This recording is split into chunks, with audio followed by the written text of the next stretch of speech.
20 minutes to get in here, so if you want to go get coffee and play around before we get into the Protobuf stuff on Resume on this wonderful Friday evening, for me anyway.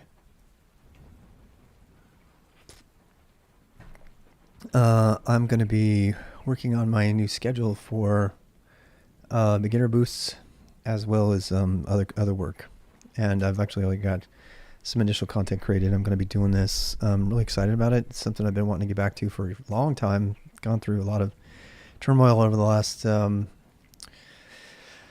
months with COVID and everything. I haven't got COVID, thank God, but you know what I'm saying. So yeah, this is what's coming up, and I'm gonna say beginner boosts, and this is a new URL for all of this. Hasn't been saved yet, so it will be. How we doing on that? Okay, so as you come in, just let me know if you want me to know if you're here, so I can kind of move on to something else. I right now my best indicator is the stupid Restream thing. I mean, I like Restream. I praise them for offering what they offer for free. I'm not going to complain about that, but it's an inefficient way to go see how many viewers we have. We've got 2 people trickling in. Thank you for joining. And but I am actually really happy about a breakthrough that I made in my own personal scheduling, and I'm going to write about that as well in the schedule. And I don't quite know where to put this, so I'm just going to start throwing it out in my notes or something, potentially in the beginner boost thing, with an anticipated date, which we're going to go through all of this stuff, and how I'm going to manage it. So I'm considering maybe just making a graphic for this that's got the time on it. Really, the only thing that anybody needs to know is that I'm going to be doing boost content on the weekend, not this weekend, but I'm going to be doing boost content in bulk on the weekend. And things might change. I don't want people to get pissed. I'm doing my best there, because it really depends on my commitment to the people that I mentor, my family, and my health. God knows I need to do that. But it seems to be like the most effective time to do a boost. And ironically, we're not going to get anybody who's interested in beginner boost right now, because they're going to see what I'm doing and Overengineering my Resume Protobuf, and they're like, I don't want anything to do with that. Is he doing boosts again? It's probably best they not come in and be disappointed later. The problem with doing boosts is that I get immediately inundated by a lot of beginners, and I love beginners. I made a whole career out of working with beginners for the last 7-8 years, and I just but it can be distracting because they have so many questions. It's so awesome, but sometimes I don't want to answer the questions, even though they're not bad questions. So this is, again, I've been talking about this for a while, but it's taking more shape now. And in fact, it's got a time and a schedule. Somebody asked me the other day if I had a schedule for streaming, and I kind of laughed at them. I said, no, I stream when I can. I stream all the time, and I'm going to continue to do that. So that's what's going on. And yeah, I doubt seriously that we're going to get anybody interested in Protobuf tonight. So I'll just be working on my Resume kind of quietly over here in the corner on Twitch and YouTube, and that's fine. I'm not a big. There's many more entertaining streamers. If you're going to watch a streamer for entertainment, I'm not the guy. I'm gonna be just working away, answering questions as I can. But so the good news is that there actually will be a beginner boost, and it will be the weekend. Also, I'm starting to get something of a following among people during their professional work time. So. And we come in here and it's got our cooler, a water cooler. And so that's going to remain the way we do things here. And that content, by the way, is going to stay, gRPC, Kubernetes, whatever, a lot of Go programming. That's going to stay that way. And I'm going to continue to stream as much as I can during my workday. But that probably will change. There's going to be, I mean, I'm considering some different, I've been contacted by a few people since I started streaming. I mentioned I'm trying to get insurance. I want to know if you're out there and you're watching, thank you. And so I'll be meeting with them and probably, accepting a position here. I still need to finish my resume, which I'm going to do within the next, month or two. And in which case my daily live streaming is going to probably be impacted. We were talking about Parmigian today, and how somebody mentioned that he was asked to stop streaming about his work for Netflix for who knows what reasons, probably liability. He's not doing anything really secret or anything, but companies kind of deserve the right to ask for that. I'm not going to argue that. But it is annoying when you know that some of the things you're working on are just generic and they don't really have any significance for any particular application. So you could be working on an open source library or something and have it apply. And so that's gonna be an interesting challenge for me to go back to. Vera has been on here for a while, and he's now working for a company where he can't talk about a lot of things. And it was fun when he was here. He actually talked about getting this new role that he had as kind of an architect for this company, and he shared his inability to talk about what was going on, and it was kind of a change for him. But you got to have a job, you got to work, and competitive advantages is the right of a person that's employing you. So all of that. But if you're a beginner and you're just coming in here and you're wondering what I'm doing, this is what I'm going to shoot for. This is largely the same content. This here, autodidactic habits of a successful tech, that is not unlike the stuff I already did. So I'm going to be redoing it. And just to repeat what the plan is, I'm going to be doing videos, the long run, videos, with the community, going through them, asking questions. And then I'm going to edit them up. I'm going to stick them up on Vimeo and charge, it looks like the rate's going to be $40 for a subscription to all my content for 4 months. So $10 a month in bulk. So you have to buy 4 months at a time. So if you want to support the channel, just know that's coming. And all that really is just paying for me to do the work of recording it and editing out all the crap you don't want to see, so that you can go on Vimeo and get a nice clean it video. I am going to do the beginner boost again. The answer is yes. But I'm going to clean them up and make them nice. That was the problem with it before, is it was kind of free for all, and the pace was too fast. So I believe this new strategy is going to address both of those things. But this is what you need to know. If you want my content for free, you're going to have to sift through and fast forward, all of the raw stuff. And the only way I could do this is if I can just, like the didactic habits, I'm just going to make a few conversation notes. And as a community, we're going to go over that, but I'm not going to prepare an outline or a big fancy curriculum for that. I'm going to do it exactly like I've done it for 8 years. We're going to talk about the topics in kind of a Socratic way, which emphasizes conversation, which is why I actually really depend on you people coming into my stream and having these conversations, because this is where the learning happens, is in the lab, in the classroom, and dialoguing about it. And I'm going to really heavily lean into that by having as little scripted as possible and letting it kind of go where it needs to go. But that also means there's going to be a fair amount of rabbit holes, and those things might need to get chopped out for those people who want to go through the content. And I figured $10 a month. If you thanks, Matthias.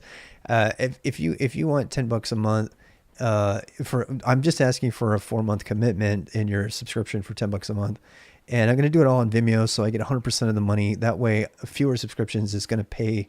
It should easily pay for my time to do this, and that's really my goal. I got to stop doing everything for free, because it's just not going to work. It's not going to work. It's just not going to work. And I actually still kind of want to work for an organization, just to have the insight into an organization, working for an organization. It's always very valuable to be able to share that, your foibles and successes and stuff. So that's the thing. And here we are at midnight. So here, thus be it known on December 5th, 2020, that Mr. Rob has declared there will be beginner boosts again. And this time they will be edited. But I'm not going to edit them. This was always the plan, by the way. I'm not going to edit the videos until we finish them, and we're not going to eke them out, an hour here and an hour there. We're gonna focus on one thing and one thing only until that entire series is done, and then I'm going to chop that up, put it up on Vimeo with a paywall and a sub list thing, and then you can go to it on your phone or whatever. I'll eventually get an app in front of it, but for right now, I'll just put the videos on Vimeo. And you can go watch them at your leisure anytime you want, and I guarantee you that they will be edited and shorter. They'll be less. Now, you might want the randomness, and that's always going to be available to you. You don't have to pay for the subscription, but if you want to support the channel and you want to have unlimited access to all the content I create, which is going to become more valuable over time, obviously releasing the first amount of content is going to take a while, but and everything I'm doing there is totally above board. Actually, there's a couple of really, so this is completely my material, autodidactic habits of success. This probably needs a book. This is the kind of thing that after I make the video, I might actually, make a book about that, because nobody talks about it. It's super important. We've talked about it before. And that is, I don't know how many hours any of these are going to take. So that's another thing I'm not going to promise you. We're just going to keep working on it until it feels like it's finished, and it'll be out of order. It'll be, this is here, that's there. And then you're like, well, I talked about that the other day. But so if you want the organization stuff, you're going to have to do this sub thing, because then I'll chop it all up and make it make sense. And then I'll be, I have an incentive to do that. Otherwise, it's just, free for all, go find it. And people can't find it. And that led me to make Pagan and a bunch of other things to try to make it more understandable and have, written content to go with it. This is primarily focused on video content. There's not going to be a lot of writing, because the writing takes time. And reading Pedagogy of the Oppressed and Paulo Freire and the Socrates documentary has really opened my eyes about the value of non-written dialogical, Freire calls it, learning. And, I'm a big reader, and that really, so it's okay to just have the topics around and just talk about them. It turns out people actually, according to, Socrates at least, that they learn better that way, and it's less interesting. Now, some people still like to be able to search through the content and all that, so that will eventually come. But that was the big thing that was holding me back. Two things are holding me back: writing all the writing that goes with the content that even though I've been teaching it for 8 years, and the the over emphasis on making a clean video and all that stuff. It's funny because this week, I don't know if you know him, but you know Dunkey, my stepson loves him. He's a YouTuber. He's kind of silly, he's just a silly game streamer. But he puts a lot of work into his videos, and he announced this week he made a video saying he was done making good videos because he's just getting beat by all the people who have big editing teams. And the only thing I'm thinking is, like, the dude should live stream. And so he actually kind of announces that he's just going to do live streaming now. Essentially, he's going to make videos of him, playing Among Us and Minecraft and stuff. So that's what this is going to be: cleaned up videos like that with eventual, documentation. And I'm also going to cheat. I'm going to use as much stuff that already exists. So Linux Foundation, Intro to Linux command line, that is an available resource that if you go down that route, we've talked about Linux Foundation, but you can use that. And we're going to find out if they're missing stuff or not. If they are missing stuff, I'm going to rant about it, and I'm going to say, this is why you need to add this to your knowledge, skill stack. And then we'll go to the next thing. So this is a lot of jabber about where this is going. And I talked to my wife, and I got a green light on the Friday, Saturday, and Sunday, midnight my time, midnight to 4 a.m. So that's 4-hour blocks, and we'll be taking breaks and all kinds of stuff in there. This is not, again, it's not going to be, the thing that got me the last time is I was always trying to be prepared before I did the videos. And I'm not going to do this time. We're going to work through the content together. It'll be more organic. It'll be like a lab now, and I happen to bring experience to the table, and we're gonna have other people on the channel who are going to bring experience, just like we did. Oh my God, these last 2 videos we did on RPC, and these people who are coming into the channel are pretty much schooling us, and they're giving us all the thing. And I'm going to have all my point system in place, so everybody, all of the experts who really know this stuff, we're all going to get together, and then the newbies are going to come in, and we can help each other out in this kind of communal way. And I can hand out skill bug, or not bucks, but points to everybody. I just think that's going to be really fun. I can't wait. I'm looking forward to this attempt at this. If they are missing something, you may be able to contribute. Right. Yeah, I mean, that's another thing too. So a lot of these resources, I've tried to take free resources when possible. So, you know, head first go, I'm going to go through, there's a couple, I'm kind of still on the fence on some of the for-profit stuff that's copyright. And I think the way to get around that is I'm not going to be verbatim reading all the content. I'm going to be showing learning web design, which is hands down the definitive work on web development with HTML and CSS. And I've been using it for over 2 years now. It was I taught in college when I taught web design in college, at the community college. And it's definitely the thing to go to. So these are the same books, by the way, as before. Eloquent JavaScript, I think, is different. We weighed Eloquent versus Learning JavaScript, but Eloquent is free, so we're going to use that one. And working through these books, this is going to take a while, but I actually have those books already up and queued up, and so, you know, I'm not going to ask permission for them to do this, because I've bought, I don't know how many of these copies of this book, and I've bought the Kindle copy and everything, so I don't feel like I'm violating any copyright law by sharing it and reading through it and helping people get through it and doing the exercises together online. It's just like what you would do if you were in a college. If you were in college, you'd have everybody get the book, and then you'd go over the book. And it just so happens, do be careful there. What do you mean? Like, in terms of like, I mean, I don't see it as being, it's not, I don't know. I'm not encouraging people to violate copyright law. I'm just going through the content. And so we're going to go through these chapters here. I will say this though. The content that is copyright, we'll skim over it. I'm not going to read every word there. But in the Eloquent JavaScript stuff, I very likely will actually read every word, of it, so that you can get an understanding of what the vocabulary is as we go through it.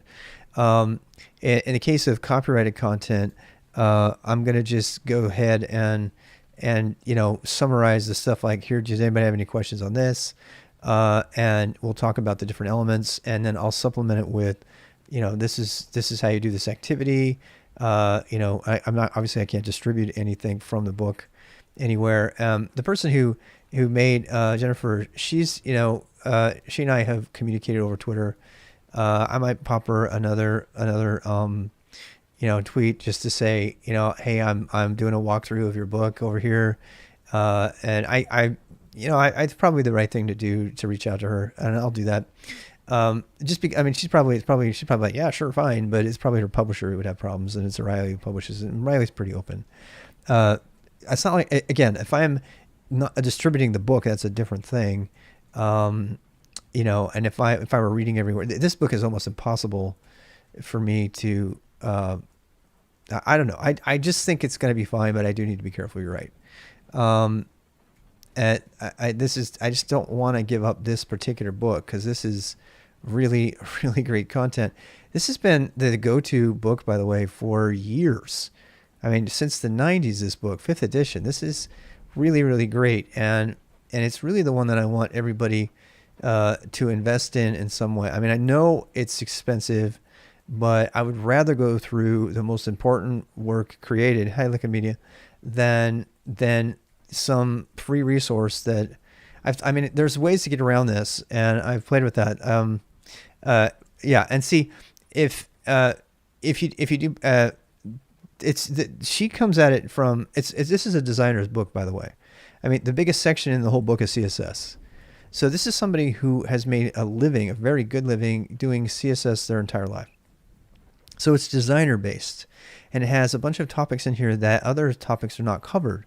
It covers topics like, you know, color theory and how images go together and stuff. And I think, and you know, of course I need more of that. I'm just a black and white guy.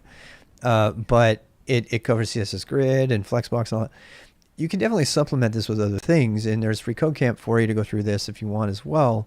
And I thought I actually have a list on my list to do a walkthrough free code camp, which is 100% free. I could totally do that as well, as opposed to going through this. But I'm trying to decide which one I like to put up first, and I don't know about that. You think you have this book? A lot of people have it. It's been around for a long time. It does not have all of the elements in it. It has, you know, a lot of the elements, and such. Yeah, so I think, I mean, I think it's going to be fine, since, you know, you're going to have to buy the book to go through it. You're not going to be able to finish this course with me by thinking you're just going to be able to read the book on my screen, because that ain't never happening.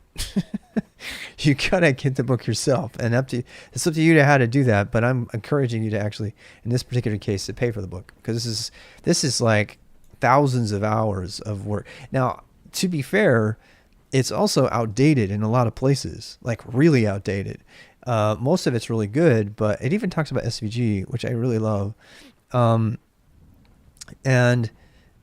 But when you run into a resource that's this outdated, I actually told Jen, one of the things that she actually answered me on is I said, you should consider adding some a section on Jamstack in there.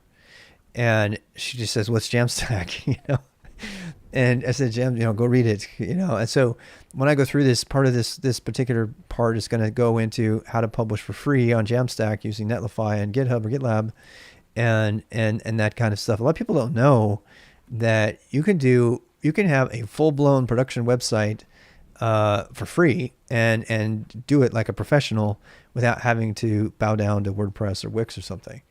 And you can have full control. In fact, one of the reasons I kind of want to accelerate this is because I'm doing this very thing to make an interactive resume. That's going to be the site that I'll do. And I probably, I actually might do my, you know what? I'm going to put it on the list, because one of the core project that I have everybody do who comes here. Hey, M30. Time to sleep. Good night, M30. And so, let's see. I have a paper library. Oh, you have it? All right. Heather's chemistry book.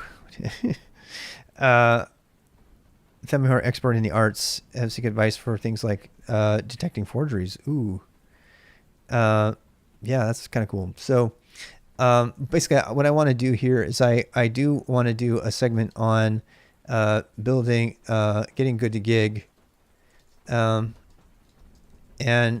that is, yeah, that's all I'm going to put. So getting good to gig is all the stuff, creating your own personal website, creating your online resume in Protobuf.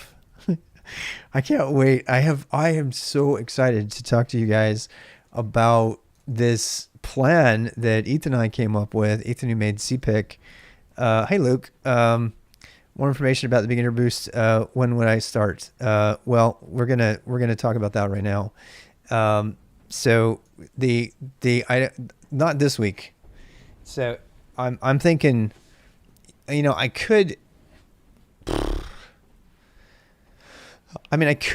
start as early as tomorrow, if you guys wanted to. So again, I've just carved out the time frame for this. Like to have Amazon deleting my Kindle books if I press a button. Isn't that awesome and weird? You push the wrong button and you lose it. That's horrible, I know. So this stuff's all going up on rwx.gg, which has a lot of broken links on it right now. The story with rwx.gg having a lot of broken content is I was in the middle of I had 100% perfect linking content, and I went in to kind of revise it all because I changed up the boost order and everything. And I got completely sidetracked by making a new knowledge net so I could share the data more quickly. And then that led to Pegin, and then everything else came after that. So I never finished it. And I'm now kind of leaning on my shell script again for KN. I have that working again. So I've got my protecting you against your publisher, right? Uh, by the way, college people, I know that some colleges like mine have a contract with O'Reilly for higher education. It offers you a lot of free content. Yes.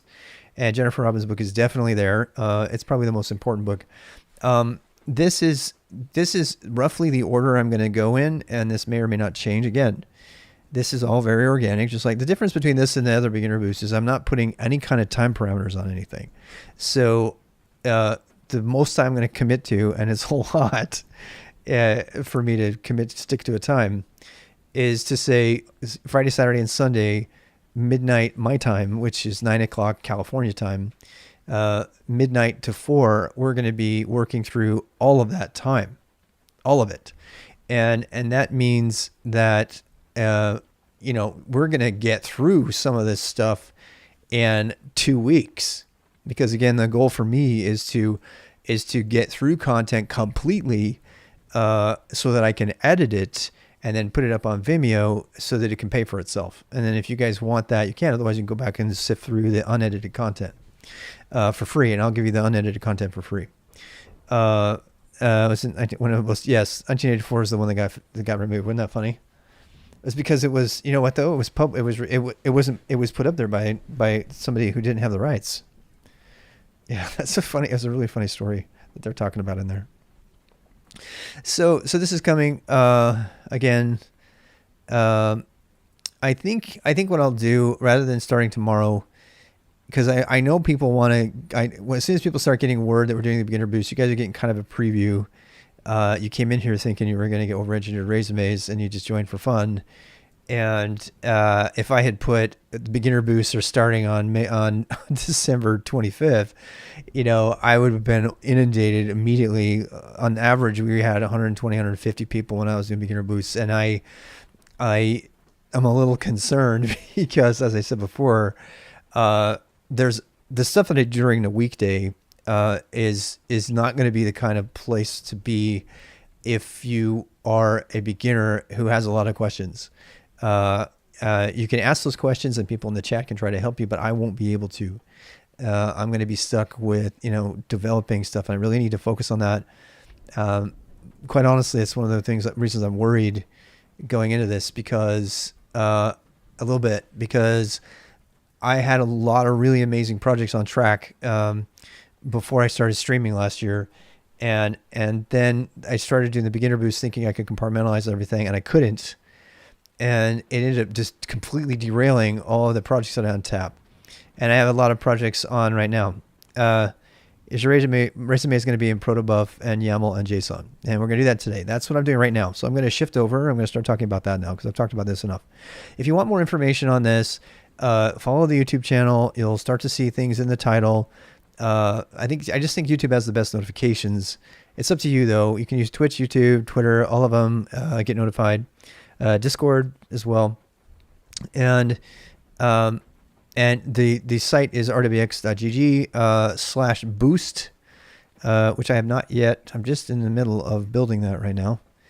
But this is, if you want to follow everything about boosts. It used to be boosts with an S, and now it's just boost. I'm going to go ahead and build this actually. And then you guys can see what things are gonna happen and all that. In fact, I'll go ahead and publish that right now for you.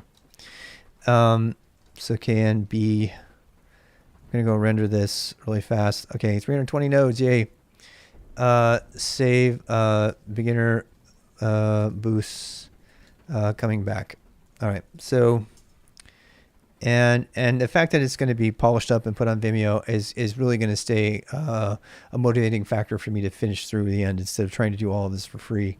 It's a reasonable price, I think. I think $10 a month for 4 months for unlimited access to all of my edited content is pretty fair.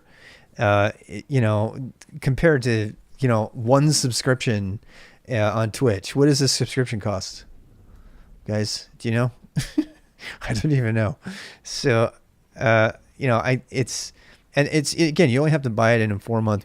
So the other thing, if if you're kind of hurting for money, but you have a lot of time in the summer, you can pay your $10 and you can pay your $40 and then have unlimited access and just burn through everything I have. You can, so it's really up to how committed you are. And I really I got this. This is not a, hey, Luke, this is a very, what's really great is because I'm publishing the content myself, more of the money goes to me so I can make the price cheaper. If I had to do this through Udemy, which only gives you like 25% of whatever they decide to sell for, I couldn't do that. So it is kind of an inconvenience to have to go find it on Vimeo and all of that. But this saves you from everything. I don't have to monetize my videos on YouTube. I don't have to monetize videos on Twitch. I can keep from trying to become a subscriber. If I could turn ads off on Twitch, I would. I want to support Twitch because, 1 or 2 ads is fine, but I just wish they did less, of them. YouTube as well, though, because all of those things, you have control over that. Anyway, so that's going to be the thing. And then I'm still going to do merch. The first round of merch will be I'm probably going to start selling it on Monday. And that's just all of my retro skill stack shirts that I have had. They're my official community shirt. It says learn to code. What is it? Learn code, save the world. And so that's what's going on. Go is dying. Okay. That's pretty funny, actually. Yeah. Why don't you go show them the Riot Games front page where it talks all about how they're moving to Go and how they love Go so much. For starters. Go is dying. Oh my God. How old is your friend? Do you mind my asking? And what does he do? Is he a Rust person? I bet you anything he's a Rust person. I bet you anything. I bet you. And did he tell you he just read this blog on Discord from Discord? He's in his 40s and he read this blog from Discord that said about what's going on. Yeah, right. Go is not dying. I have so much objective evidence to the contrary of that. Ask him about K8 OS to see if he even knows what it is. I don't even want to talk about this unless he actually knows what K8 OS is and what Rancher OS is and what the Kubernetes platform is and in Containerd and the brand new certifications that were just added by Linux Foundation for cloud native.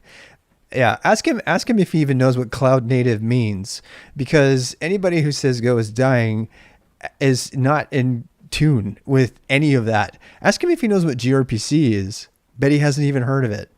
And it's kind of sad because some people are more look, I'm spitting evidence and advice out all the time, and I don't claim to not be an opinionated asshole.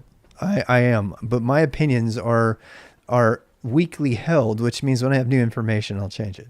Okay, I'm not trying to beat up on your friend, but go look at gRPC, and it is leading the market right now for microservices.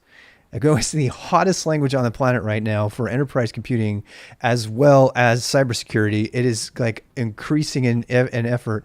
And the only other language right now that's moving, that's hotter is Rust, even though it doesn't have any traction in the enterprise environment. It's hot in terms of it's very popular. It's very sexy. It's kind of going through a hype cycle, if you ask me. But Go has got legs, and it has had legs for a very long time. So there's, ask Taniwa at his next conference presentation if Go is dying. I'm sorry. I just have to pause. Oh, your poor friend. We have to save people from this idiocy. I mean, I really do. I feel like, okay, I'm going to stop laughing now. I'm not making, that's somebody. Okay. You know what? I'm going to make a point about this. Russ will take over. Okay. Yeah. Why doesn't he, yeah, just no. Just no. It's not going to take over. You see, Rust people are able to make their own reality just like that. And Rust is not taking over. There is no way. Go look at the game company that tried to move to Rust and then said, "Oh shit," and went back to C++. Go alive. Oh my God. Oh, when will the course be live? I'm not telling you any times. So let me I have to get my wherewithal. I just think that's so funny. It's funny and sad. Somehow Rust people have convinced everybody else. I bet you if you push him, Yixari, he's going to eventually bring up the Discord blog. Every single person who says Go is dying, because there's a little tiny bump in the popularity of Go this last year, over the last 3 months or 4 months or so. Every single one cites that fucking horrible Discord thing. Does he know that this is comparing Discord 1.7? Yeah. Does he know that it's comparing this? Does he even know? Did he even read it? This is a person who is listening to the sheep. I mean, to the people just preach to them and doesn't even know. If he wants to ask what's going on, what does he talk about like ESR and people? He doesn't even know ESR probably. And these people on the Go Nuts mailing list are just laughing at that. That single blog post is such a joke. Architecturally, it single-handedly made me stop recommending people go to Discord to work because they're so stupid for putting that blog out. If Discord had half a brain, they would take that blog down and stop. They were wrong. No, they were right about switching. They were wrong about ever using it in the first place. Do you know they left Rust too, right? They went on to Erlang for high-performance computing.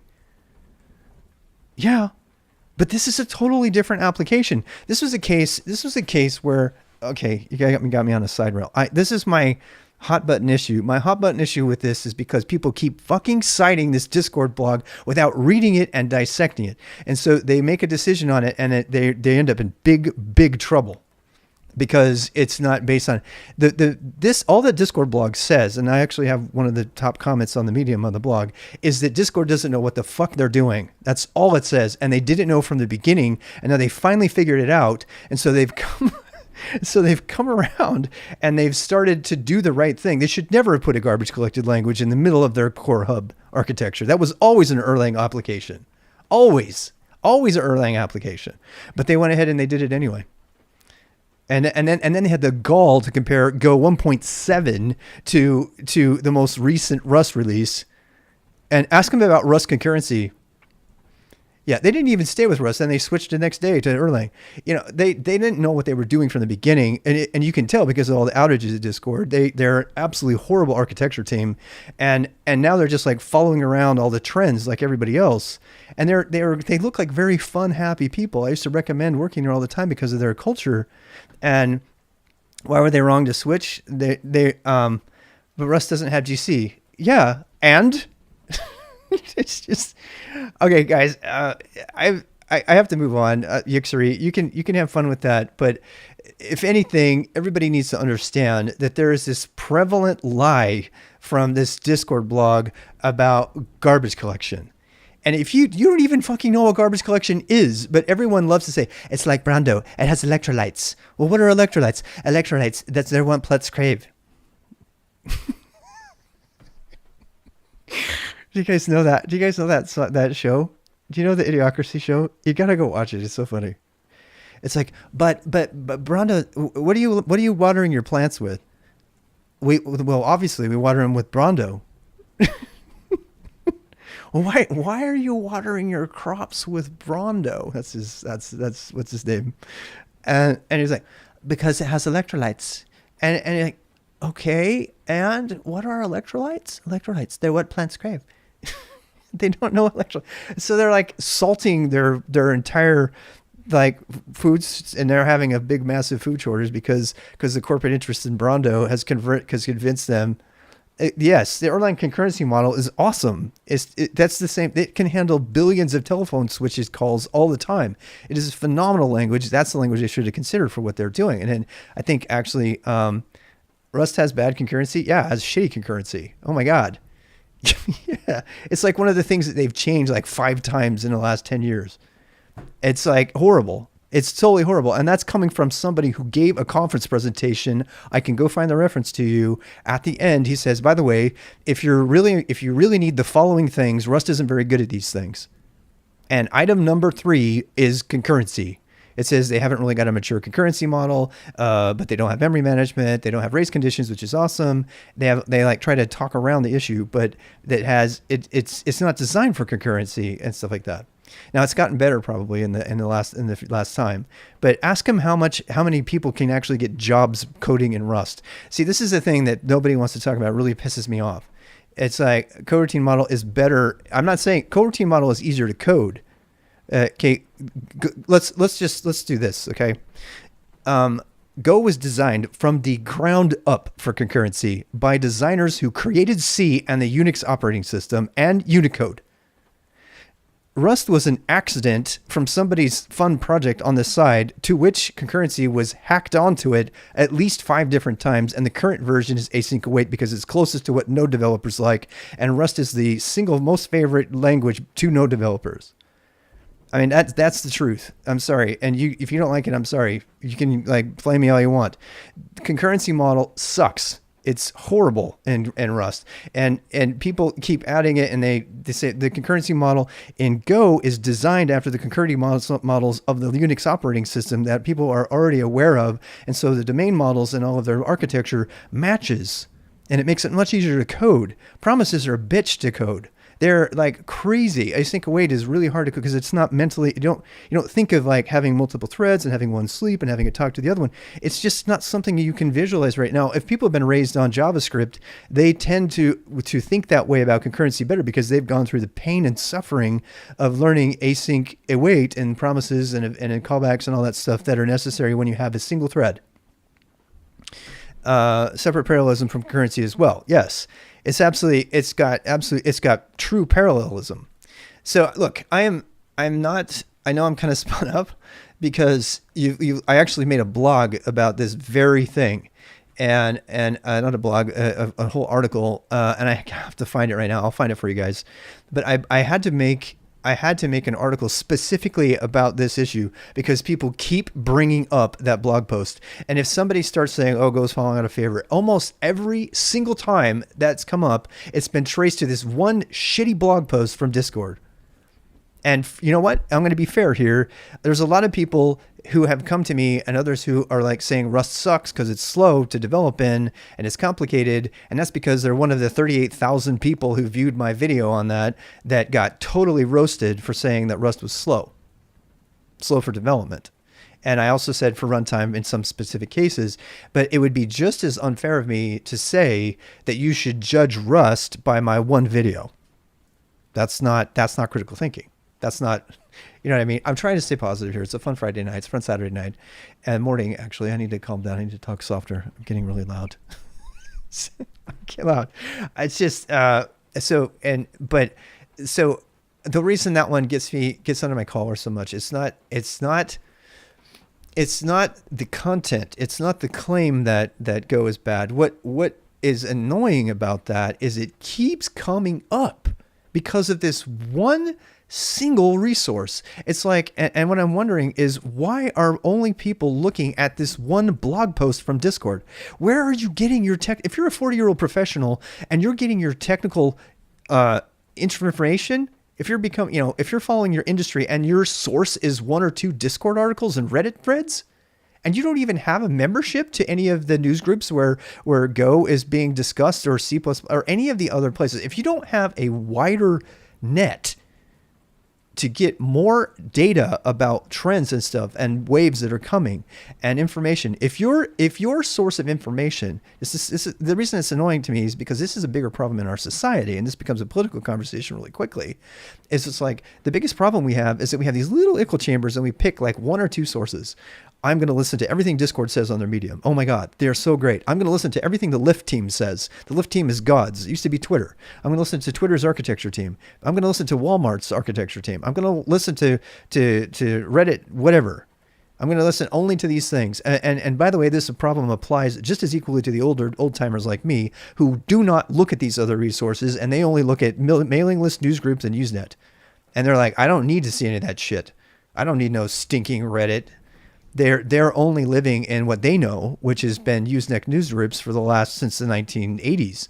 70s actually. And so, and like Go Nuts, the people on the Go Nuts list, Rob Pike and all of these people that are from my generation-ish and a little bit older, they don't go to Twitter and to Medium and to Reddit and to Hacker News for God's sake, or dev.to, which you can't even open without JavaScript. They don't go to these other places because they got no time for that. And so they stay in their own echo chamber. And so you have these communities, you have these people, these really senior engineers, the people who made Go and other languages like it, and appreciate Erlang and Haskell and all these things. The Haskell community, for example, they're totally cut off from everybody else.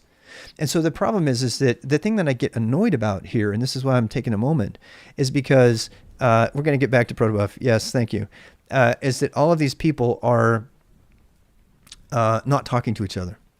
And that's more annoying than anything else. The thing that's the most annoying is they're not talking to each other, and they need to. If they don't start talking to each other and start following each other's things, and they don't widen their scope of knowledge, they're going to continue to make architectural decisions that are going to be based on less than all the science. And they're going to say things like garbage collection is bad, you don't want it, you can't build an enterprise system on it. Meanwhile, the entire universe of cloud native is Go. It's almost all Go. And to say that, and to have a junior engineer come in here and hear about that, is going to influence what you pick to choose. If you pick Rust right now, good luck finding a job. And I have a specific example of that, where a guy loves Rust and learned to code in it and couldn't find a job. And on his own, he came to the conclusion he needed to learn some Go to get a job, started junior salary, $100,000 a year. And he had Go and Rust. There's no reason it has to be one or the other. All right. So, but it's not going anywhere, man. It's not going anywhere. Just go do one search on Indeed for all the jobs. And if anything, it's exploding right now. Uber said they're going to handle 100,000. So I guess Go is the best ever, and that's the performance metrics I need to know about for my Markdown parser. I don't know about that. Saying X is the worst and Y is using wild statements like this to determine what language is best is crazy to me. Exactly. Especially when you're pointing to a service that is dealing with a far bigger infrastructure, bigger infrastructure than most people face. This is true. And people of actually, yeah. Uber, yeah, I don't, okay. So it's the best tool for the job. They're not talking to each other. They're talking about each other like they're competing when really that's not what it's about. Yeah, I agree. Are you talking about me? Because I'm not competing against them either. What I'm saying is you use the right tool for the job, and it is kind of weird that these big teams of tech teams they are a little bit competing. We're better. We picked a better thing.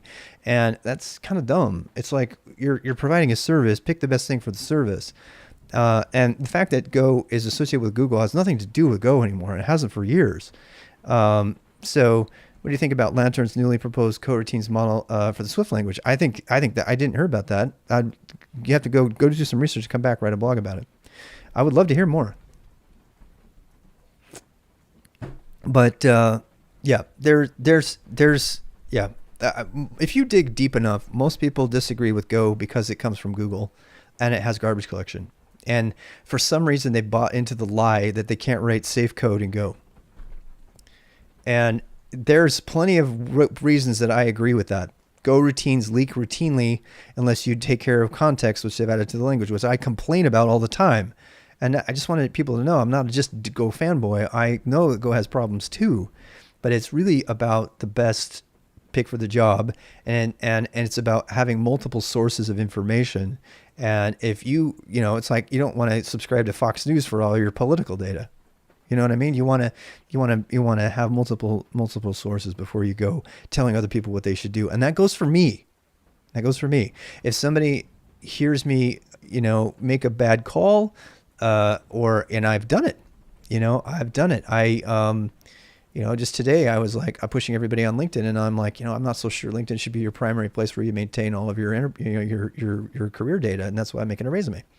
So I only watch CNN. If this is kind of the convolutional neural networks. I made is that what it's called? I don't know. I've made a comparison to engineer community and language communities to news networks before. It's very apt, unfortunately. Carl, I think it is. Carl, I think you're really. I mean, I've already kind of said that, but it's the lack of dialogue. And Paulo Freire says that the answer to the most essential part to bring about revolution, and he doesn't mean, radical revolution in terms of like violence and stuff, is the same thing that Socrates kept pushing. They play the fool, get people to talk to each other, get them to define their universe together, and get them to open their minds. That's annoying as hell because you want to stay with your paradigm. We naturally want to stay. We don't like having been told we're wrong because it feels like we get punched, literally, according to Adam ruins everything. So we end up not talking to each other, and this mentality is the thing that's triggering me. Not Discord, not Rust. It's the mentality that I heard it from so-and-so, and this is my only source, and therefore it's true, and I'm going to make a career decision on that. And that seriously terrifies me because that kind of thinking is prevalent in tech, and it's also seriously prevalent in politics right now. People are literally believe that Republicans are possessed with demons and are pedophiles. They literally believe this. How do we come to that? Okay, I gotta calm down. I gotta calm down because the only reason somebody arrives at an ability to believe that shit is because they only have one source of information for so long and they've completely abandoned all critical thinking skills. So about that Protobuf, you can, yo Rob, can you hitch slap? I don't even know what that is. Hi Seth. Is that a thing? All right, we're gonna do some Protobuf. I'm so sorry, but yeah, this is why as I've said before, this is why I'm gonna have edited content on my Vimeo for $10 a month. So you can chop all that out, and I don't have to be worried too much about ranting because I'm gonna rant. I'm just gonna own it. I'm just not gonna not. So, Protobuf, yeah. Do you think Google can make Go even more popular by implementing it as in the largest OS in the world, Android? I think that would be interesting to see if they can do that. OSHA said they won't do it. No, they don't. Taniwa, that's not true. Fuchsia made a big deal saying you couldn't write anything in the tool set in Go.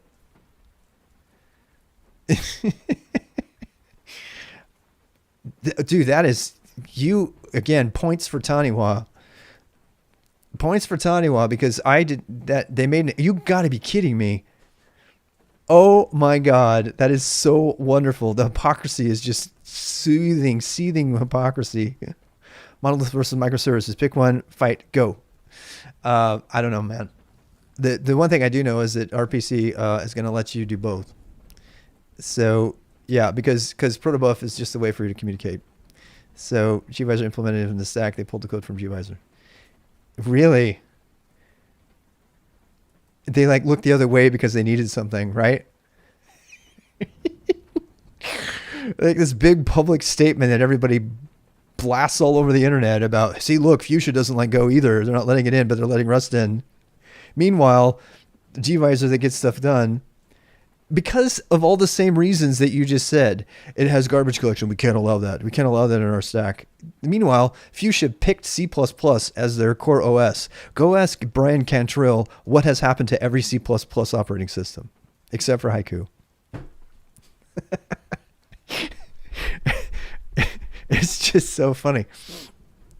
Anyway, all right. So where am I? Guys, I'm having fun. I do get spun up. I do definitely get spun up. But it's nothing personal. I'm sure your friend means well. He's probably trying to save you. So please don't take it personal. And Ixari's friend, please don't take it personal when you watch this. You're gonna be kind of pissed off because you're gonna feel like I punched you, because that's the natural human reaction when someone disagrees with you. And I apologize for that, but I don't have anything against you personally. Yeah, he'll be pissed. Have you written any resume stuff? Yes, I have. Do you want to see it, Greg? You want to see it? I'm going to show you. So, what are we calling it? Oh, I moved it. It's called Proto Resume now. And we're gonna work on that. All right, so I'm gonna run tmux from here, and so just to get a sense of what this is going to look like. First of all, I plan on, I mean, this is just kind of a fun thing. I'm over-engineering my resume. Yeah, and by the way, if he's at Protome, if if he's a Rust follower, he's going to be ridiculously pissed. This is something I've found out is if you disagree with Rust people, they get angry. Oh my God, more angry than any other group I've ever dealt with. And that is a bad sign. That is really a bad sign. So this is my plan for my resume.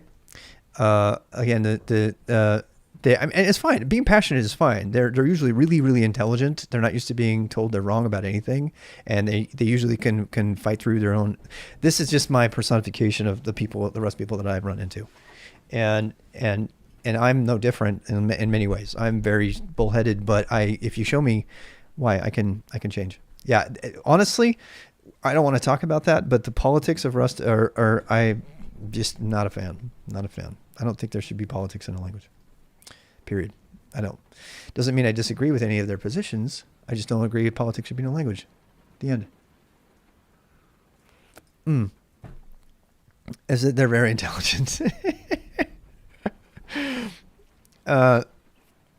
It's good. They're opinionated and they think everybody should agree with them. And they have no idea that we've lived through this. The Perl people are the same way. They are. It's a very, very, very similar set of people. So I've seen these people before. And look, I've said there are many, don't make this about Rust. Okay. Let's make this more about getting a balanced opinion. Let's make that. Oh, it's like NeoVim users. You had to go there. Ixery. Oh, I've got to deduct points for bringing NeoVim up. Okay. So here we go. Here's how so I'm going to, Mark Bank. Okay. So if you're just coming, this is where I'm going to cut this thing. In fact, does my Twitch mark command work again? I bet it does. Oh, it does. My Twitch mark works. You know what that means? I'm so glad I got that all fixed. So I just marked in the Twitch video the beginning of me actually doing something. So if you want to go back, you can go see. This was broken for a long time. That's why I shouted hallelujah there, because the stuff wasn't there. You should probably use Rust then. You should give Rust a try. Everybody should give Rust a try. I'm not saying you shouldn't. If you do something is TBD. What does that mean? I don't know what that means. Now the video can start with, it works. My Twitch mark command works. Actually, my mark command was working like very well for a very long time. And then something happened with the OAuth, and I fixed the OAuth, and I made an entire library about that. In fact, if you would like to see it, if you guys want to play with my OAuth interface, I think I'm super proud of it. You might have some fun. So I can list all of my authentications. I can run a grant stream just by running grant and embedded in curl commands. It's super fun. I know this is about Protobuf, but so let's go ahead and do that. But if you want to have a look at that, let me just get you a link to that. That's HTTPS. Oh, I knew that part. To be decided. If you do something as TBD, yes. Yeah. GitLab.com rwxrob / what are we slash? What am I doing? I call it auth, right? Okay, so another URL you probably want for today is Proto Resume. This is the project I'm working on right now. And got pissed at me for using space as your leader. Yeah, well, that's ironic. Are you familiar with the best practice in regard to evolving schemas and the number scheme? Yes, I am. I read about that. Thank you for bringing that up. Taniwa is definitely our resident expert on all things Kubernetes and stuff. In fact, I'm going to credit him right now. I doxed your gender, sorry.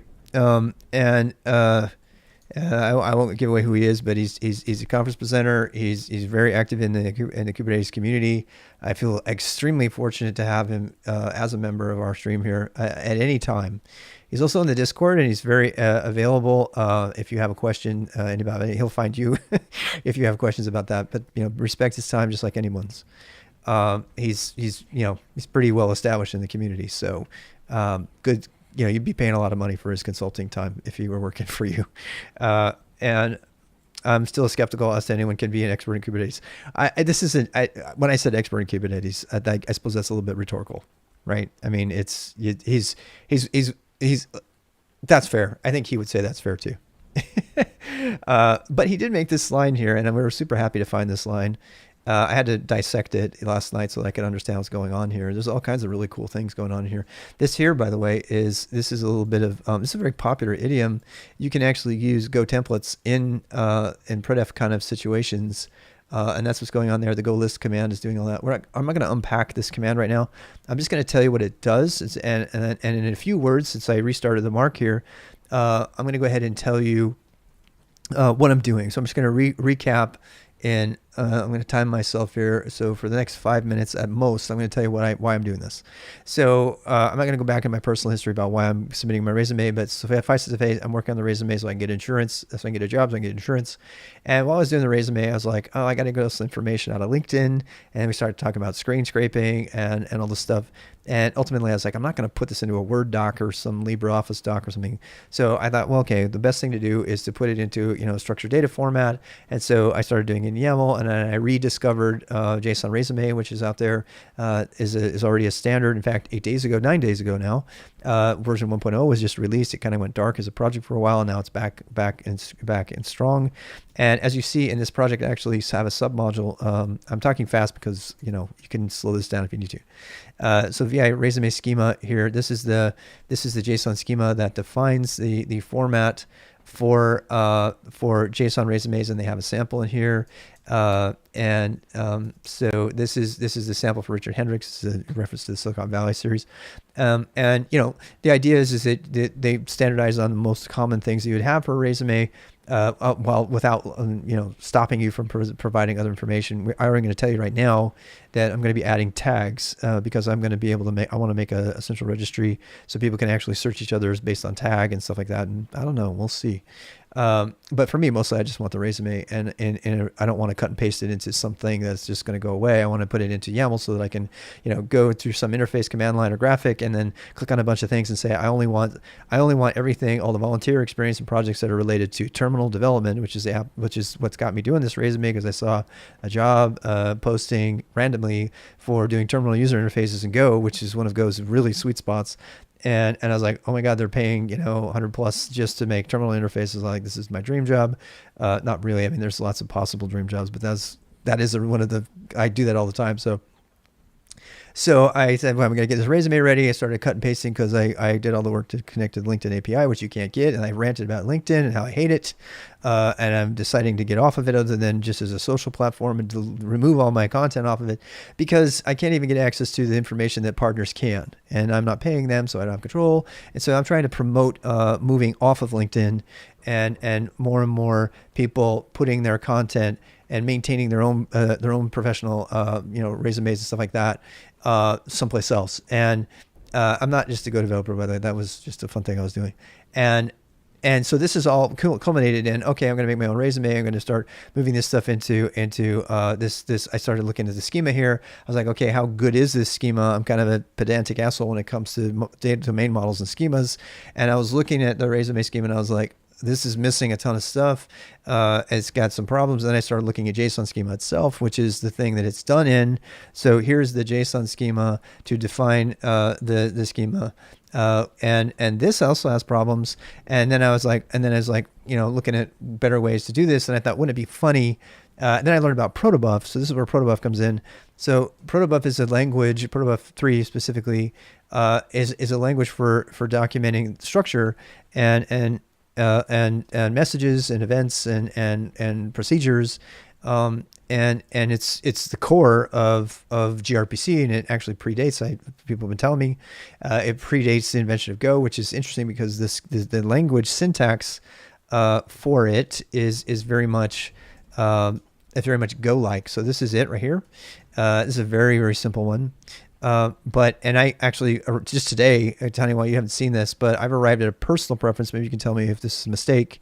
I really like initial cap, and people can yell at me and say it makes it look like Java or classes or anything like that. I don't know about the differences of Protobuf 3, Carl. Maybe you know about that, but I become, how's it going, Demsky? Hey, wow, welcome, M. Demsky. Do you mind me telling them that you are a Go person? He's like one of the Go people. It's great to have him here. I'm like really, really, really honored that he's like stopping by. So go ahead. Ah ha ha. So yeah, M. Dembski's on the compiler team at Google, and he has a channel that you need to watch. Did I get that right? Did I get that right, or did I forget? Did I confuse you with somebody else? All right. So anyway, okay. So anyway, this is me. Just like I'm just, but we'll allow it. Yeah. Um, it should have been here 15 minutes ago. That would have been interesting. That would have been interesting. Yeah, you can rewind and go see that. Like go before the mark. So I'm not gonna lie. Go has ruined me in one way. I cannot, and I'm also a writer, so I cannot not use initial caps anymore. I have to use it, even though it has like specific meaning to certain programmers, and JavaScript usually uses lowercase for everything. So I went ahead and you said it's non-standard to do this. But here's the problem I have. And Tanya, I'm gonna, you know what? Let's talk about this because you have much more experience than I do on this. What is it? Will converters break in other languages? Converters. I don't think converters will break because this is what I tested. Okay, so I went through this. I know underscores are the thing, but watch what happens when it generates like that. And so I'm going to give you an example. Well, since you're here, I already did this in the other stream earlier, but I want to go through this again. So when I do the generate, so go generate, thanks to Tanya's thing, generate line, and we'll talk about generation in later. And I'm, there's going to be a beginner boost on Go as well, which is going to talk about generators and stuff like that. So don't worry if you don't know what those are right now. And did I do that? What did I do right? Did I do that wrong? Oh, right. That's because I moved it. So sorry about that. So this is why I think it's a non-issue. And I actually looked at this really closely because I was afraid that it would be messed up. So when you run Protalk, Protalk is the thing. You know what? I'm just going to zoom. All right. So there you go. When you run Protalk, it generates this code for you. And tell you what I found today? I found the validator. Have you used the validator at all? I can't wait to show you that. I'm sure you know about it already, but I want to see what you think about it because this is listed as alpha. But it gets around the thing like where, if you have fields that need to be a certain type, beyond testing a type, it has like maximum number. We'll talk about it in a second. So anyway, if you're just coming your first time, when you, I was looking at it. It uses a plugin. Now I'm starting to understand plugins, which is like super cool. It's like the plugin architecture is exactly the same HashiCorp model, but it's not the same. It's exactly the same, but not the same.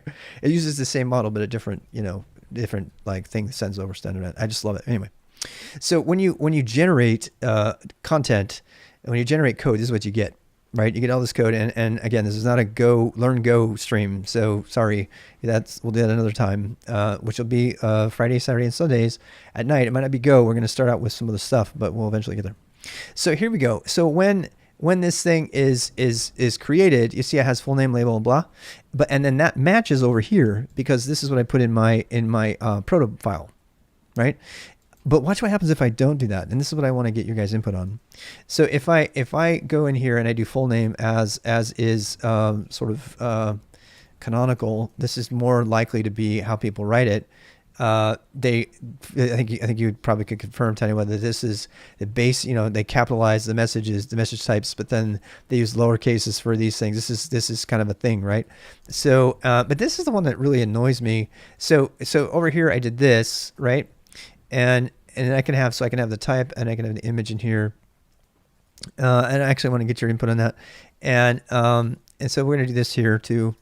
And whatever, I mean, we'll leave location alone. And I'm going to rebuild. So go generate. Yeah. And so we're going to go, so we're going to do this schema.pb.go. And we're going to see, what happened. Did it generate? Did I not do it right? I think I might have done it right. That doesn't make sense to me. What did I forget? Did I not save it? Oh my God. I need more coffee. Basics. There we go. All right. So see what it does here, guys. So this is some the oldest trick in the book, saving things. Hey, dear Fleur. So this kind of annoys me. I'm a little bit pedantic on this issue. I don't like having names not match, and so here we go. Here we have a situation where there are 3 different forms for the name, right? So if you use the canonical underscores in the names, right? And you also use, he's just here, and that's important to say. I should have said that. He doesn't represent Google. He's just like all the rest of us. And so here we have full name, and here we have full name here that has a, this syntax always drives me crazy. I don't know why, it just does now. I know it's standard Go, right?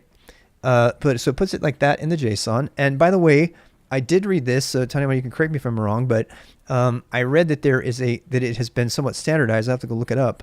But the name conversion to this format, to this mixed case format, is standard. It's a part of the JSON extension to this.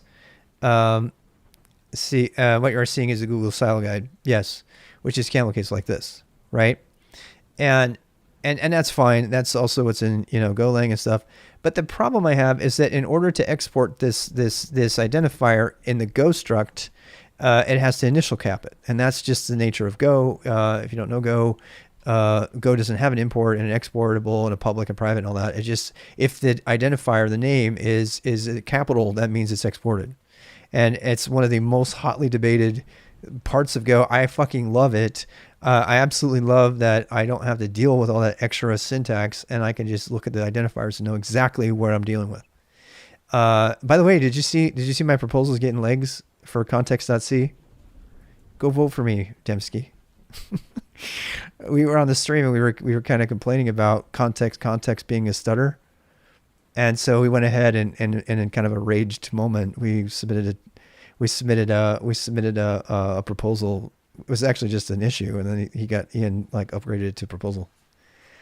Yeah, and there was like one person who said, "This is rude. You shouldn't use this language," because I said, "And annoyed Go programmers everywhere will rejoice."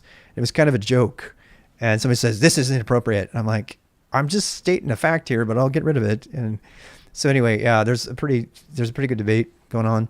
The biggest talking about camel case determining publicity of any property. Yeah, I know, isn't that crazy? So look, it's one of the things people really hate about Go, and I'll let you hate it. But I love it. But what I don't like is I don't like the inconsistency in the naming, because this isn't NIM. It's an inside joke for our NIM people out there. Are there any NIM people out there? You know what I'm talking about? So NIM addresses this issue by saying, NIM addresses this issue by saying you can name anything whatever the fuck you want, and we'll figure it out. And so you can use underscore for the same thing. You can use dashes.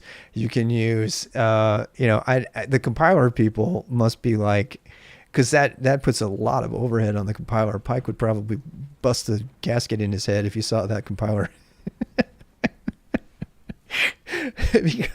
because it's like the amount of extra work that compiler has to do to make that identifier soup work is just got to be insane. But that's something about the NIM language that they allow. They finally just said, hey, anything's possible. You can do whatever you want. They must canonicalize the names first. I didn't know that, but yeah. So when I saw this, I was kind of annoyed. So then I thought, well, okay, am I going to break any? Is anybody going to lie or get mad at me if I do full name here, right? And this gets us down to 2 different names, right? So now we have this exportable, which will always be initial cap. We have this one that matches this one now, but now this one is no longer, canonical and sense of, well, the syntax for this has been sort of predetermined to be underscore. I don't think that's not a mandate, is it? It's like you're afraid it would be incompatible. You're afraid that the YAML the proto language translators would have a problem, right? I want to say that they're probably not going to have that, and that's going to be my call. And of course I'm the total noob at Protobuf, but I this is what I want to happen personally. I want full name to be the same throughout. I don't want to be surprised by my identifiers at any point in the process. And it is true to say that this means that I'm catering to Go because, and that the whole point of Protobuf is not to do that. It's language independent. It's really language independent, right? But I'm okay with that. But this is Protobuf is C++, right? It's written in C++. Snake case is due to the C++ style guide, probably because of that. So why would I don't know? Weren't you saying something about that? I'm wondering if there's any reason not to do this, because right now this is my preference, and as a developer, my preference, particularly in Go, my preference is to make all the things match. And honestly, another reason I want to do this is because this is where I want to put the content. I want my content to be in YAML. Isn't this read much better? I mean, if you, and I know this is a pedantic thing, but since I've been coding in Go, the first time that first of all, I stopped using tags, right? Because if you don't know what I'm talking about, structures in Go can have tags that allow you to marshal and unmarshal the JSON or YAML directly into those structs. And it's a little bit problematic. Sometimes it silently fails to do that, but it's really awesome. But the problem is that everything has to be exported. And if it isn't, you have to override you have to fulfill the unmarshal and marshal interface and do your own thing. And then you can take lowercase JSON, which is the standard for JSON, generally speaking, not standard, but it's what's used, and you have to do that. So the first thing I did there was I got tired of doing that. So I got tired of writing all these extra tags, even though there's the tagger tool, that'll generate the tags for you. I got tired of doing all that. And I was like, plus it was messing up my language. I was like, you know what? If I just export these structs without all this big long tag over here, and I make them exportable, and I make YAML files that have initial caps, I get readable YAML files. I get, and this is for content, by the way, that is maintained primarily as YAML, because it's being written in YAML and being converted into whatever else. I have sort of a different opinion on it when it comes to using, the content as a transport mechanism, like you would get with a JSON over WebSocket or something like that. The naming is less important. In fact, it's so less important that the AST that I made for Pagan is all numeric. It's just arrays and stuff. Because I really don't care. It's just going over the wire. Hey, Ace. And so anyway, what I'm trying to say here is I'm good with initial caps if they're allowed, particularly if that means that I've got an initial cap here, I got an initial cap here, and there's no surprises. And this also allows me to use this in my YAML, which means that my YAML files, if you use space, people hate the fact that you can use, I'm not going to defend, I'm not going to, what is the word? Become an apologist for YAML. I love YAML unapologetically, and I know people claim that it has problems with code execution and stuff like that, and people hate the links and stuff. I like all of that because it saves me from having to use a database, and for that reason, I'm really glad that YAML is taken off. It can be abused clearly, and let me show you an example of that abuse. This is when people think they're just using curlies and stuff. They end up. See, this is actually. I don't know if this is as relevant, but so here is an example of. Oh, I don't have it anymore. Dang it! I was going to show you an example of. Oh, there it is. Schema. No, I think this is a different one. No, this is it. So this is the JSON schema spec. So let me show you these side by side. Let me go pull up another. And I'm going to complain a little bit about this. So on the right here, we got the schema converted to YAML, and on the right we're going to have the JSON version. So first of all, the idea of defining a schema in JSON just turns me stomach, because it's like, I have to maintain this file. This is a file to be maintained. This is not a file to be passed around and loaded up. Now, yes, it is loaded up, but this is a really good example of a file that should have been in something easier to read, like YAML or TOML or something. I made the TOML logo, by the way. I always say that. It's like my by the way. And so here is, it's a stupid logo. It was a joke. So here are the two side by side, and this is the problem I have with people who code these kind of things in JSON, is they naturally go for nesting for some reason. I don't know why. And one of the biggest complaints against YAML, I'm talking about all of this because I'm trying to justify my choice of using YAML for that. Thank you. So we've got all of this this nesting, right? And the biggest complaint, and I'm a big anti-fan, I guess, of a significant white space. I used Python for years and years and years, and I didn't mind it.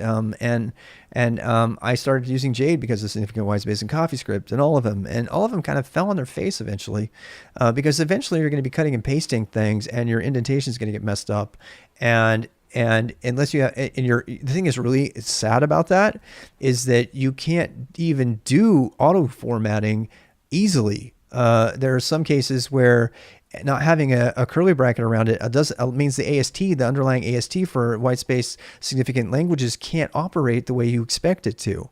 So it can't fix your indentation and make it all right. Whereas if you like Vimgo, it has deep knowledge of the AST, and that includes, semicolons where curly brackets were necessary, and so you can cut and paste from another language and have it be completely ugly, save it, and have it fix everything.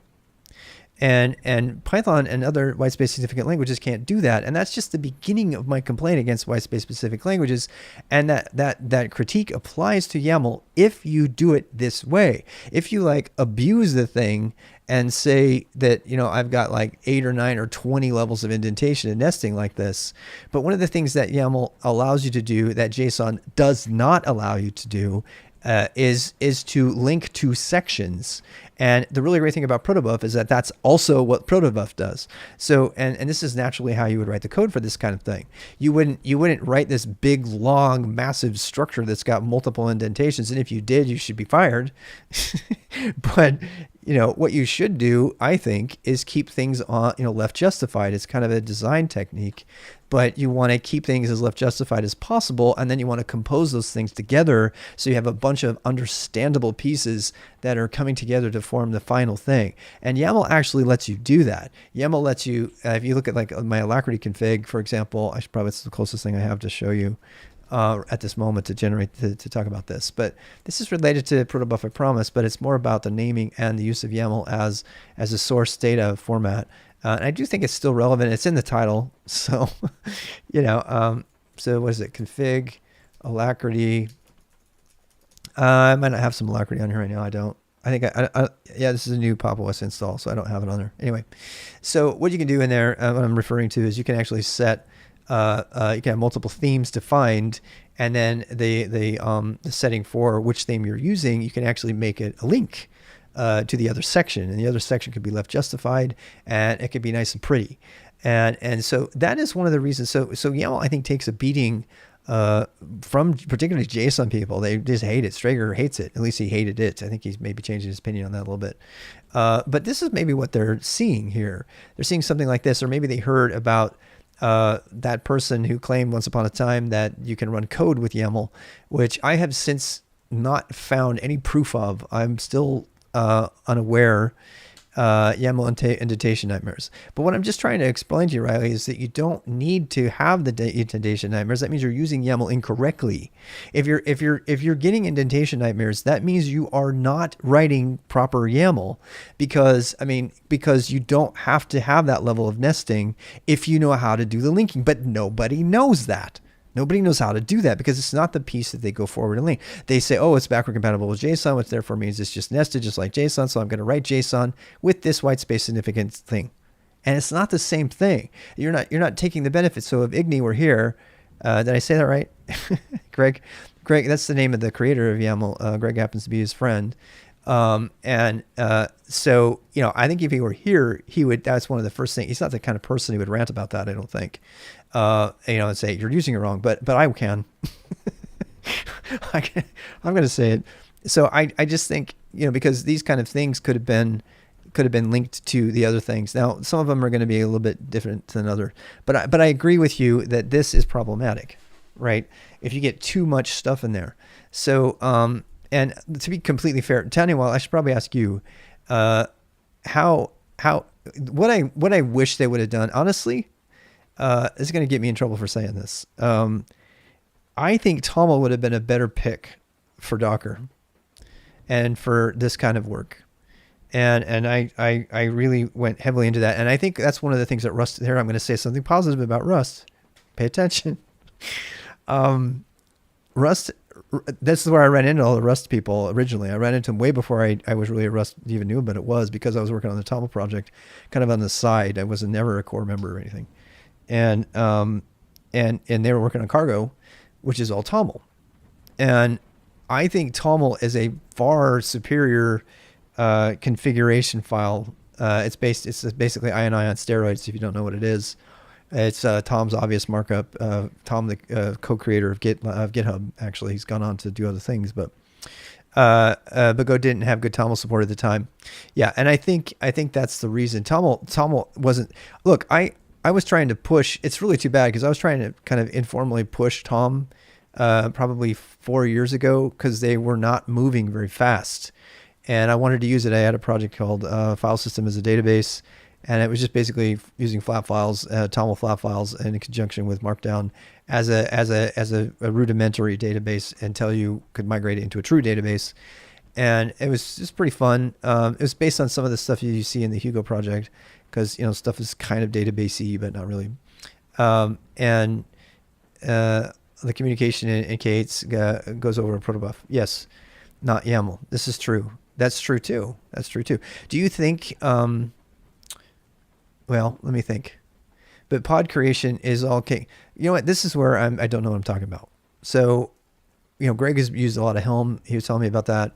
I'm really curious to see what somebody was, I think Greg said, if I got this right, he said that you almost never write YAML for pod configuration for Kubernetes. And I absolutely don't know what I'm talking about, but not yet. I've played around a little bit, but what that says to me is that a tool like Helm saves you from some of that YAML writing. And I don't necessarily like tooling that gets in the way of direct access to how things are configured and stuff, but because it always gets it wrong, by the way. It's like, if you've ever done that, have you ever had something modify your bash RC just because it thinks it's doing the right thing? Has anybody raise your hand if you've cursed to high heaven because some tool that thought it was smarter than you fucked with your configuration files and didn't do it right?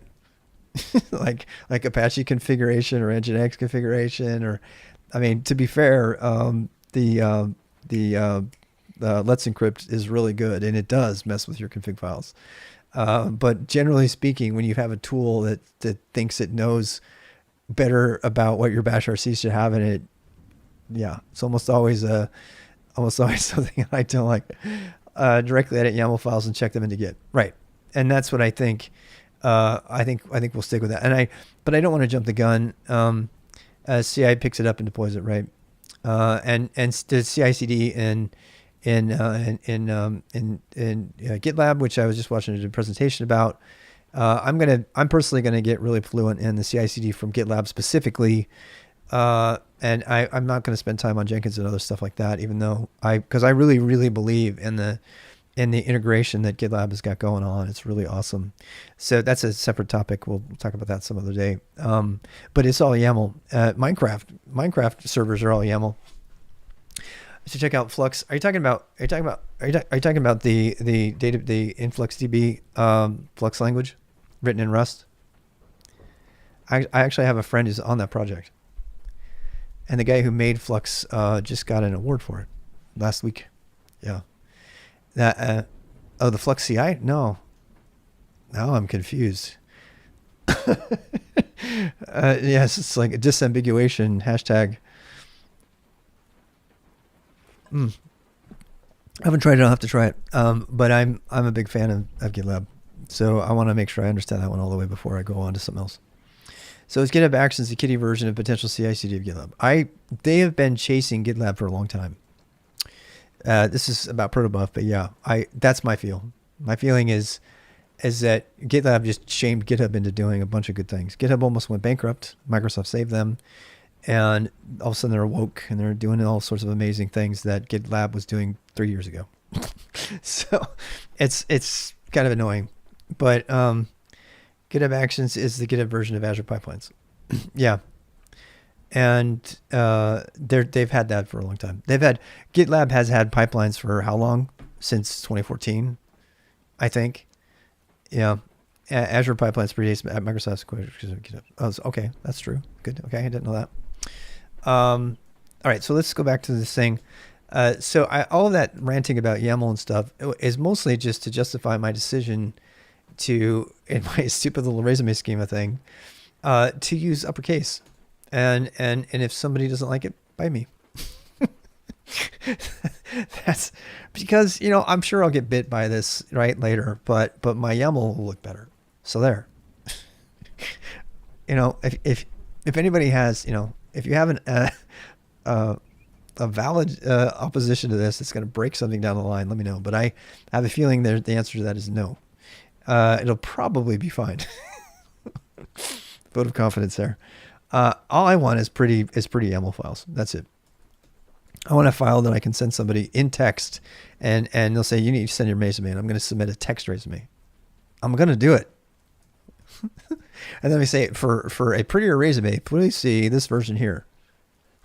And then and also on my site, I'm going to have another tab. It's going to say, go access my gRPC service for my resume, so that people can, so that millions of people a second can say that.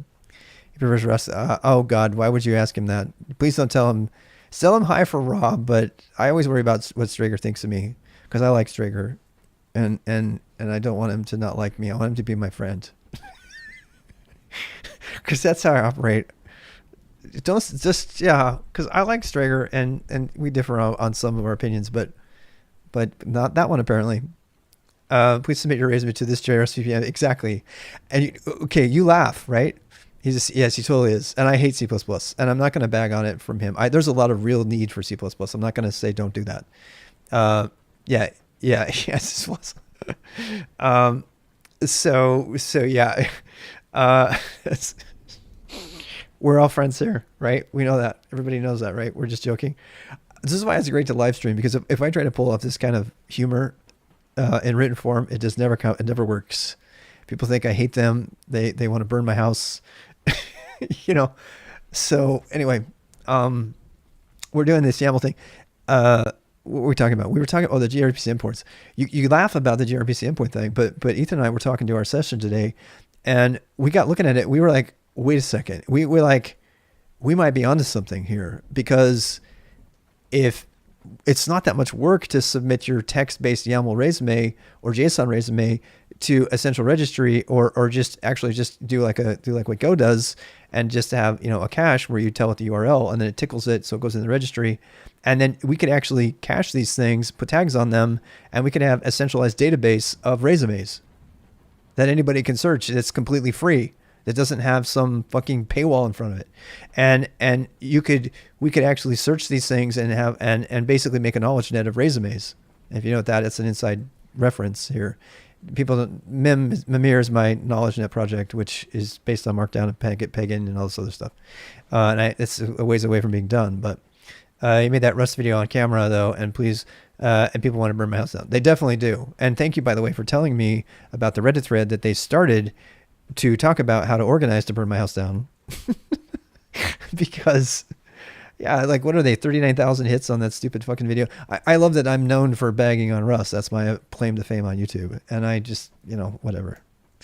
Right now I'm praising Protobuf. How about that? I really love it. I can't say enough good things about it.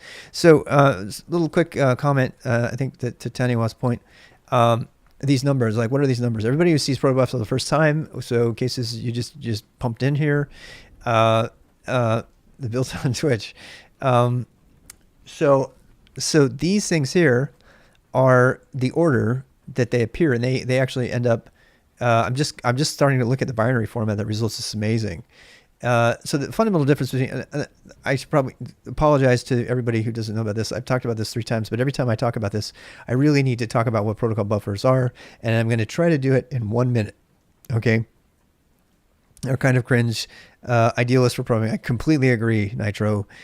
Don't be a one language person. Use the right tool for the job. Stop arguing about whether you should use a skill saw or bandsaw. It depends on the project. I agree completely.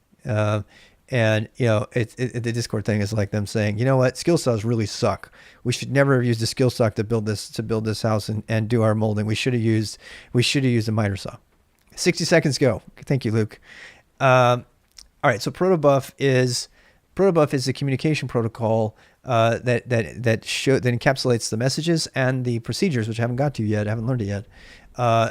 That communicate over the wire really fast. Because why? Because they're binary. They're crunched down really, really far. Not as far as UDP for like Call of Duty or something, but they're crunched down a whole bunch.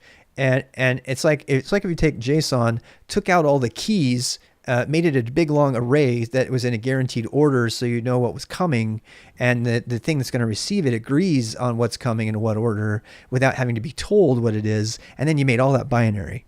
So that's my comparison. If you were to take, most people know what JSON is. If you were to take JSON, crunch it, make just an array out of it, that's it. You send an array, and so you expect on the other side to get an array, and then you made the whole thing binary.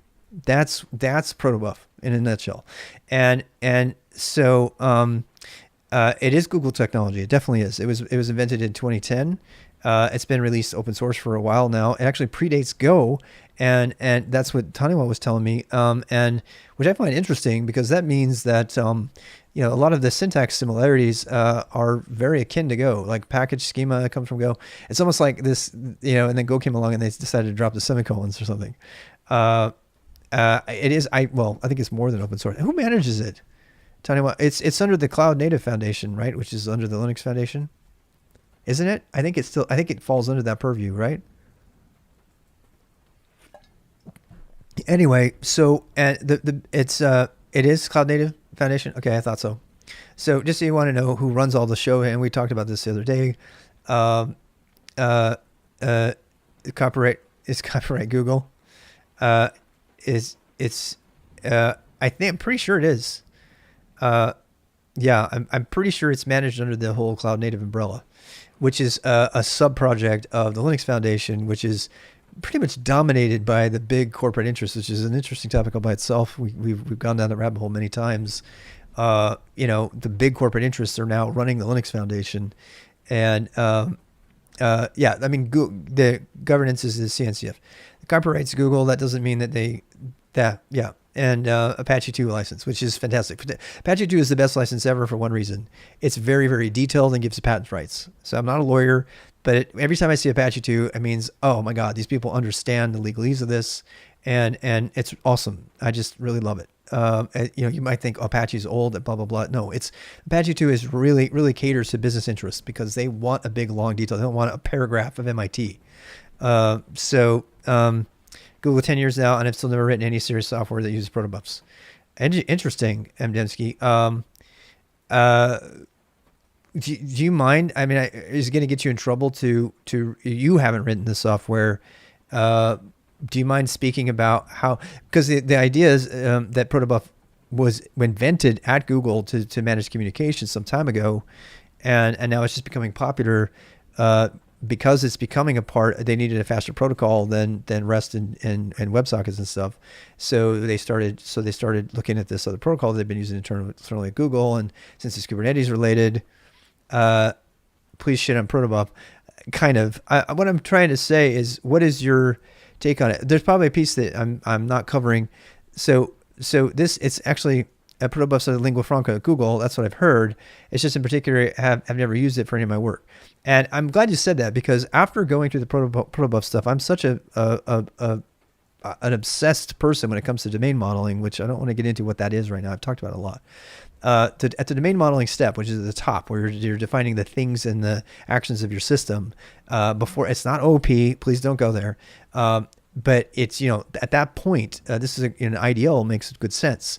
If it's going to make sense at all, that's going to be the place where it goes. And that's where you talk about the things and what they are and everything. The really great thing about this is you've seen me making structs for my auth thing or for pagan or whatever, and you just get code generation automatically. And if you add validation, you get a validator, you get a validate method automatically generated also. And that's like 20% of the code you need to write there. Then you just need to fill in all the methods. And that's kind of cool. We're just over-engineering a resume and Protobuf specs. Welcome to the stream. So there we go. We have we have the basics. I'm gonna push ahead now and keep making this. So I already demonstrated this a couple times on the stream, but yeah, Protobuf. So as I just said, actually, Protobuf is a way to in a cross language way to define the things and what the things of your system and the actions of your system, the procedures of your system at a high level, and then you can generate code from that by sharing this contract. So you can go to your front end guys, your back end guys, your Ruby guys and gals. Please, forgive me for using the wrong things there. I'm still trying to come up with better words. But so you go around and you share this stuff, and then you all agree on what's being communicated, and it is gRPC. Protobuf is the basis of gRPC's communication, and this is something I didn't know until last week, and so I've come to discover it. And I thought it would be fun to make a resume in it because it is a way to define resumes, and so that's where we are. Okay, so and so right now what I'm doing is I'm trying to rewrite the JSON resume schema, which has existed for several years, in slightly modified in Protobuf, just to get my head around what it would be, just kind of as a fun activity. As I always say, having fun with over-engineered things is actually the idea of over-engineering for fun came from Trulia Serbic, who's a random visitor here. He's one of my first friends on Twitch. And he's got the most amazing over-engineered tic-tac-toe game you'll ever see. It's done in TypeScript, and it's got like multiple microservices, and it's just so cool. It's like he tried to do the most complicated possible tic-tac-toe he could ever do. And so obfuscation can be a fun learning activity as well, and over-engineering is another angle on that. And so that's what I'm doing. So so this resume schema has a schema. I don't know whether to read the JSON one here or to, I'm going to go ahead and take this down for now. And I'm going to CD back into, where are we? Into Proto Resume. Did I do that right? Yeah, Proto Resume. All right. And then we're going to start opening up the schemas and making a change. Now, this is the part where I don't know whether I want to read the really annoying whitespace indented. And believe me, I'm not a fan of whitespace because of this. This is kind of hard to read. I agree. And so I'm on the fence with the file that's this large. You know what I'm saying? So, I mean, let's decide here. I mean, so this is the actual schema in JSON before I converted it from the submodule. So resume schema is a Git module of it's a JSON resume slash resume.schema is the Git repo if you want to go follow the JSON resume project, which is really cool. Those guys have done some amazing things. It's kind of a no-brainer that it needed to be done. And honestly, I think this is easier to read, and that sounds really weird to say. But here's the thing: I don't care because I'm going to have it in both formats. But I think it might. Why is it so much easier to read that way? Is it because this is? Which one do you think is easier to read? This is where my voting system would be awesome. I've been wanting to build one. So, which one's easier to read? The JSON or the YAML? 1 or 2? Anybody ever gone for an eye exam lately? 1 or 2? 1 or 2? You know, the pleasant voice of your optometrist in your ear. It's totally dark. Due to the braces and color scheme, I think you're right. Yeah, the color scheme's not so good on this one. I gotta tweak. I gotta tweak my. You know what else? I don't like. Yeah, whatever. It's the caps thing. It's what it is. YAML is looks awesome when you start to actually use whitespace and line up and things. I use it for all my schedules and everything for my members instead of database. So let's do the JSON one. There we go. All right. So we have this ISO 86, which I already threw out because it turns out that, and I have it pulled up. Oh, look at this. I already have it up.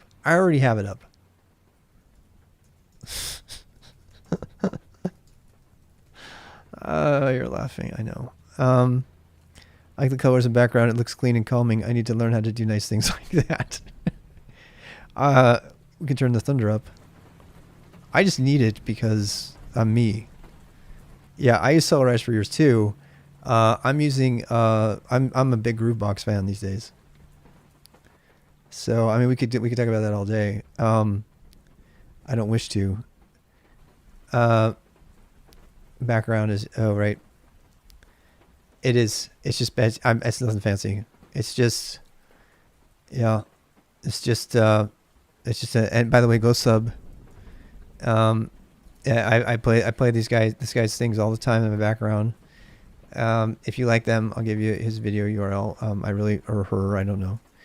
I always like to, Roll Tide. Look at that little emoji. That's freaking awesome. How'd you do that? I'm jealous. Welcome, Sokram. There you go. Pulling back the curtain. Yeah, I do that a lot there. Yeah, I'm gonna put a video monitor here. I have like a ton of extra 20-inch, 40-inch TVs, 20-inch TVs. I'm just gonna put one there so I can see what I look like. So I got like spinach in my teeth or something, which is a thing that happens. Now you know my secret. I tell you all my secrets. I don't have any secrets. I'm using Pop OS. It's like not particularly entertaining. I mean, arch people are like, really? Yeah, I know, I suck. Don't want to mess with my OS. Just not my style. Not right now, anyway. I did, and will again. Okay, so what am I missing here? The other thing I'm missing is my doc on... I pulled up the doc on Protobuf, which I want to go get again. So I'm going to go search it out. It's on Google. It's the first hit when I search on Google, Dembski. But when I search on DuckDuckGo, it's like the 10th hit. You want to explain that to us?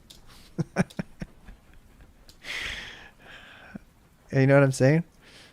So yeah, explain that to us. You're using Fedora. Yeah, if you're an enterprise, Fedora is the thing to use. I used Fedora for 10 years at IBM because Red Hat is enterprise, pretty much. Red Hat and SUSE, CentOS. I love Fedora. I have no idea how many RPMs I made. Actually, that's not fair. I made like 4 RPMs 1,000 times. Back when I was doing that stuff. RPMs are that's the package format for Red Hat, in case you're wondering. If you're unaware.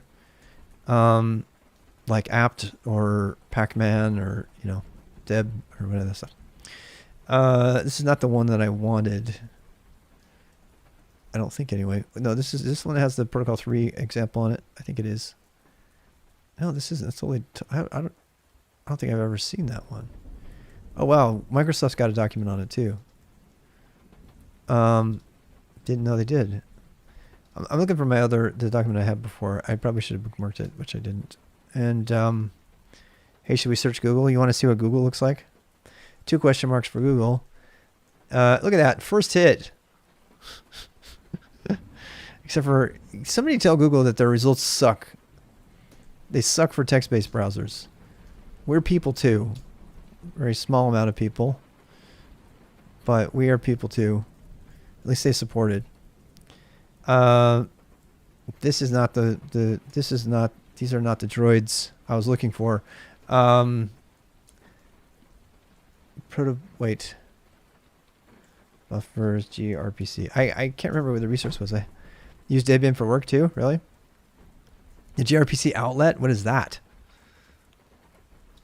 Don't know what that is. Medium, intro to gRPC and protocol buffers. Hey, there's the one you could go read on Medium. Doc style for protocol buffers. They have a style doc for protocol buffers? Okay, I'm about to read this. This stream is so chill. Yeah, you're not, yes. Okay, yes. The answer is yes. We're very chill here. Compared to Primedian, everybody is chill. Strager's pretty chill. Yeah, I do too. Can I take a quick break before I come back to this? Because I'm kind of losing my mind. I'm going to be here till about 4 or 5. So you guys don't, my time. So we'll still be doing this. I am going to take a quick little break and regroup. So yeah. Back in a bit. Put that in there. So stay tuned.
Got the rain. I have to listen to the rain for a second. I can calm down and get organized in my chair. If I have a monitor, it might be really scary. So I'll be like doing the dancing. I'm not above dancing, people. Not above it. I used to love to dance in high school. All right.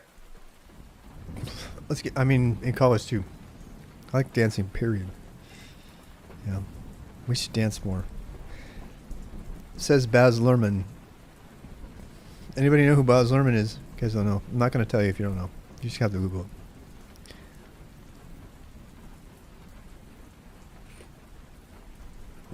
All right, so I have to find the right source here. Here it is. There it is, Language Guide, Protocol 3. I happen to know this one has a bunch of good stuff in it. It talks about nested types and thing. So I'm still learning about protocol buffer. You can do it with me. It is a language. It's the more I get into it, the more I realize it's a full-blown language. It's just a data definition language, a DD or an IDL, interface definition language. Rain is a little too annoying.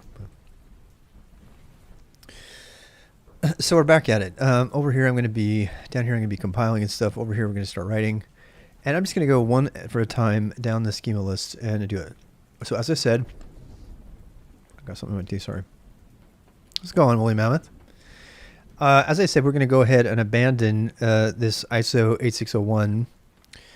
And I don't know if Tony was back yet, but this is where I went down the rabbit hole to learn about validation. So we'll come back to that, but just so you know, we didn't need it here because it turns out that there is a timestamp. In fact, it's actually one of the few web pages that is better written than graphically because of the tables and stuff. YouTube recommended your video to me, and I thought you'd check out your site.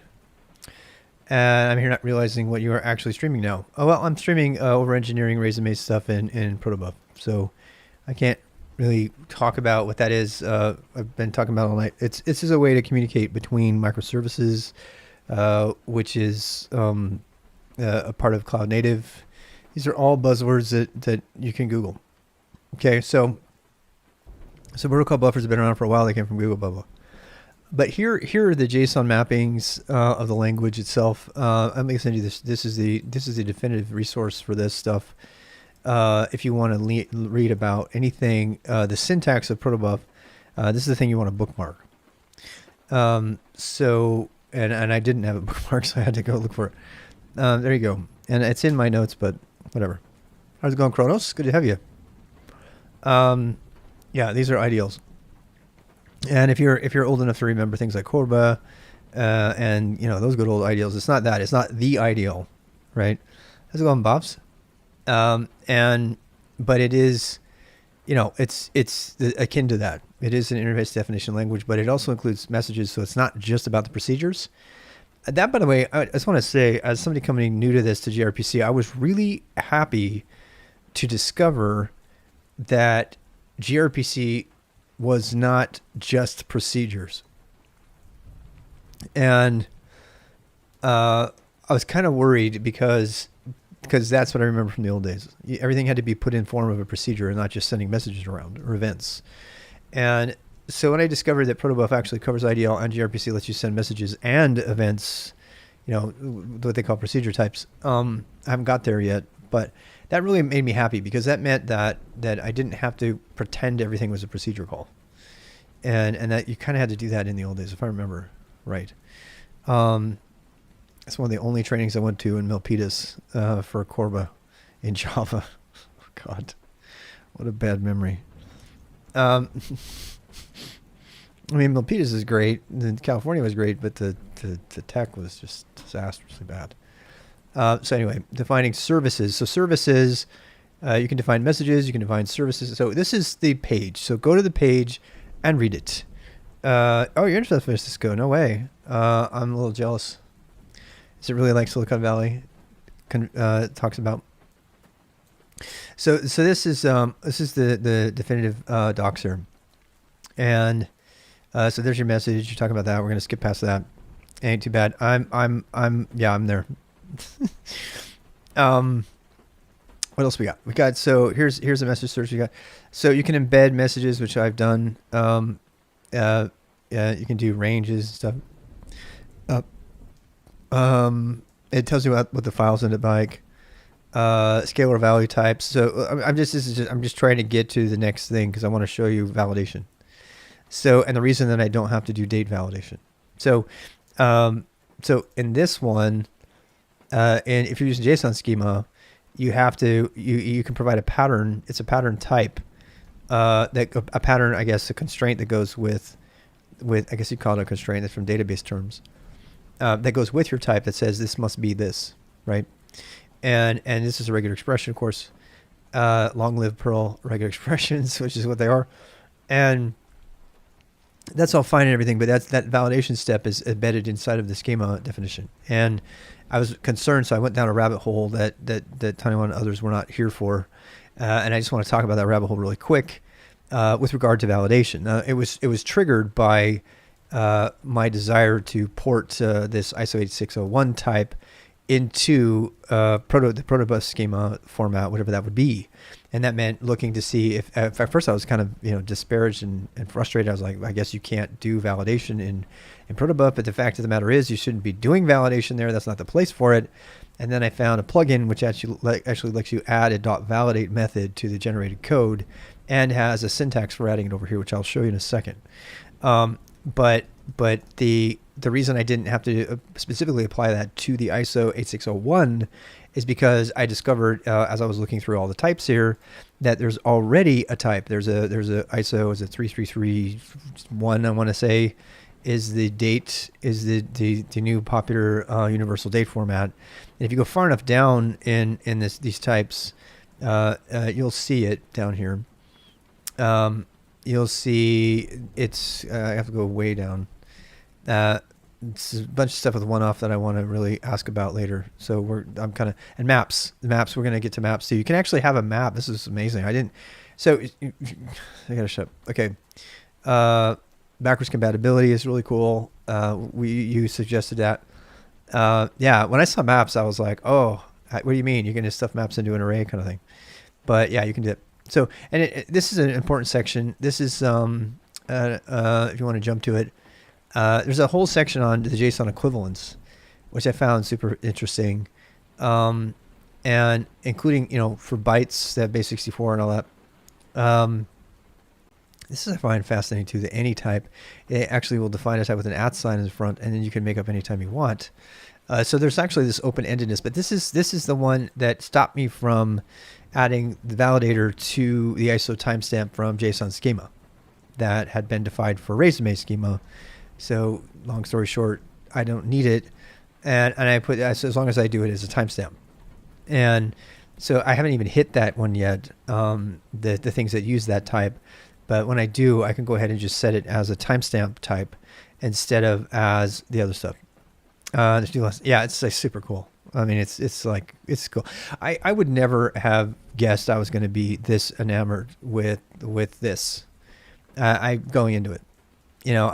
If I don't take anything else out of gRPC, if the only thing that I do is I add meta language programming and code generation from Protobuf to everything, as Dempsey says, Dempsey says, it's like the go-to communications thing within Google.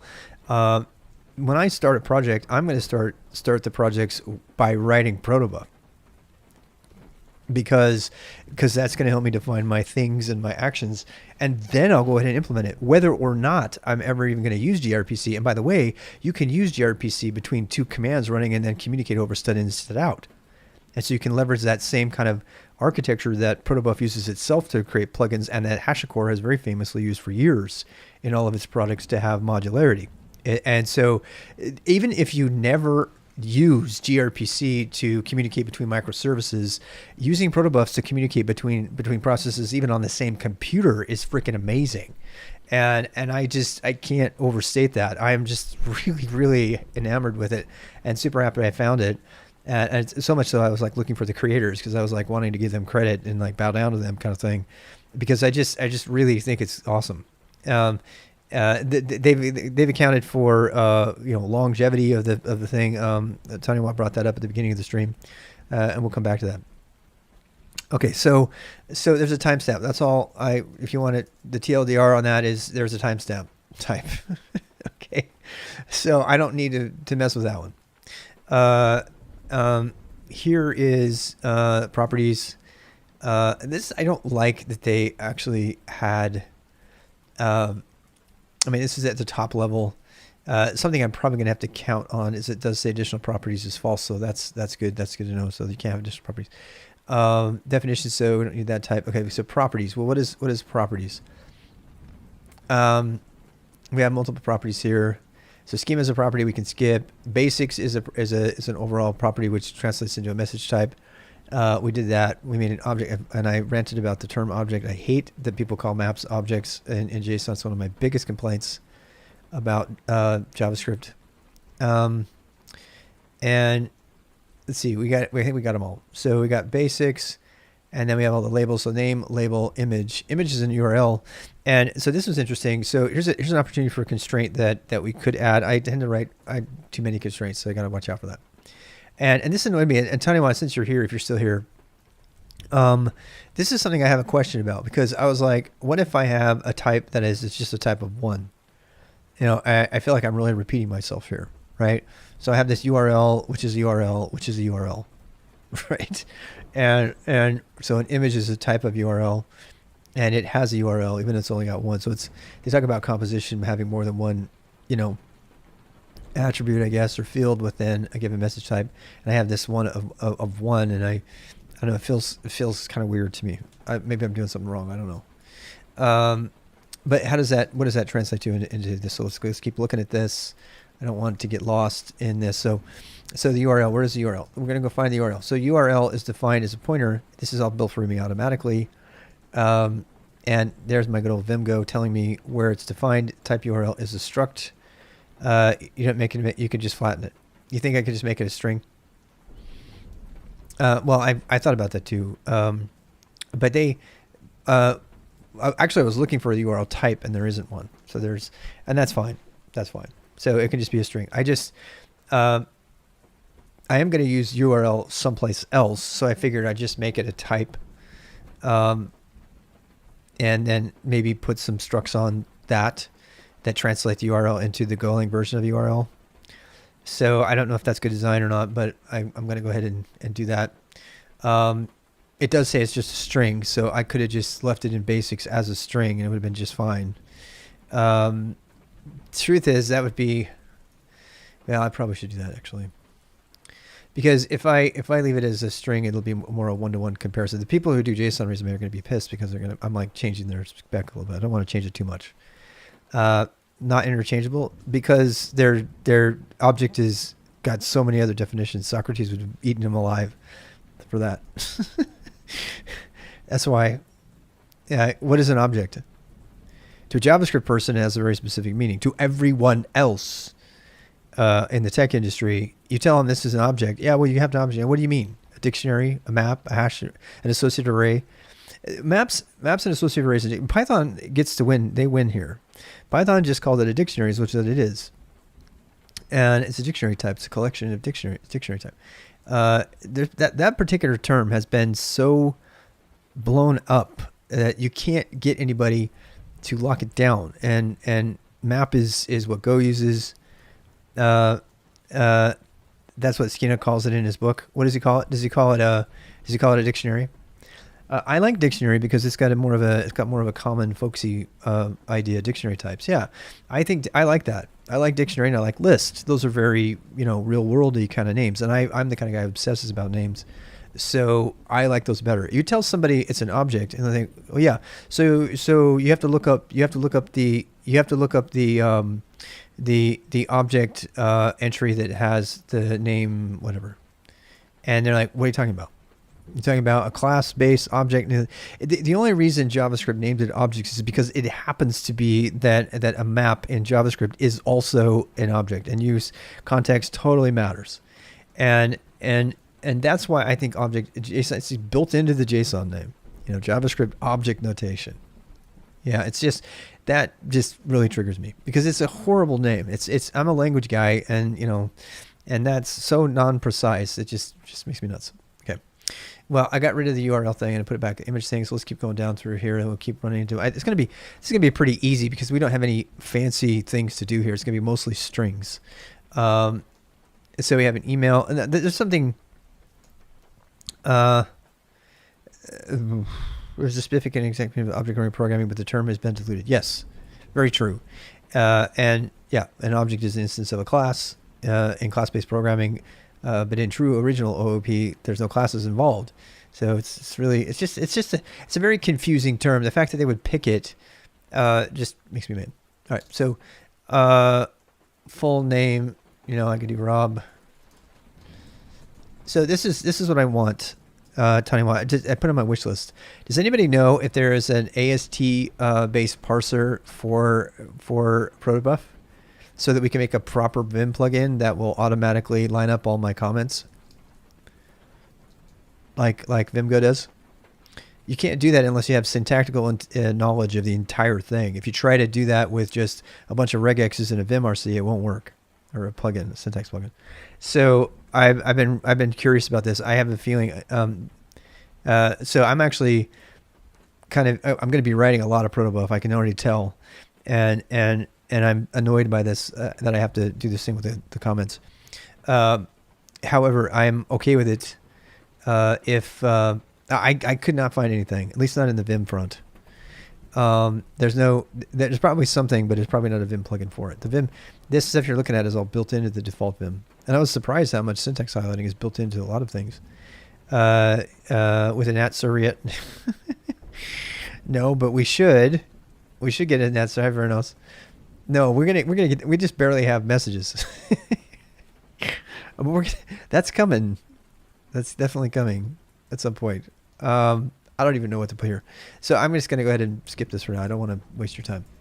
Okay, so we got phone. This is something different than JSON schemas that has a description field. So there's a lot of user land kind of things that go into a JSON schema that are kind of dross in Protobuf, because Protobuf's really, down to business kind of thing.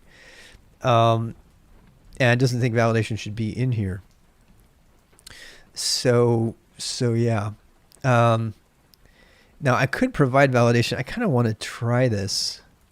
Do you care if I try this? Can I try to do my validator on this one? See, phone numbers are like, validating fields is always risky business because like how many people have validated like email addresses and said you have to have .com at the end? They're like, that was a mistake. So, but I kind of want to do a validation. So let's get through this so I can get to one.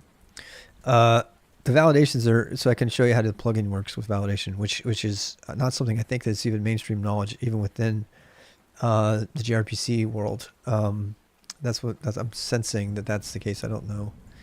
So here's one. I'm going to do all caps URL because I don't want an initial cap URL thing. That was a particularly annoying. Oh, here we go. So see this says format as URI. You see this? And so there is a constraint that's being built in here about it being a URI. That's where the URL thing came from that I had, because I wanted to have a URI type, and then I wanted to put a validator on the URI type, so that, and I might come back to that, but let's go ahead and just put it as a string for now. Yeah. So that's a URL, summary string. I mean, it's just, I mean, there's no converters for this. I wrote a little shell script to increment the numbers, and that, I could probably just do that right now. In fact, why don't I just do that?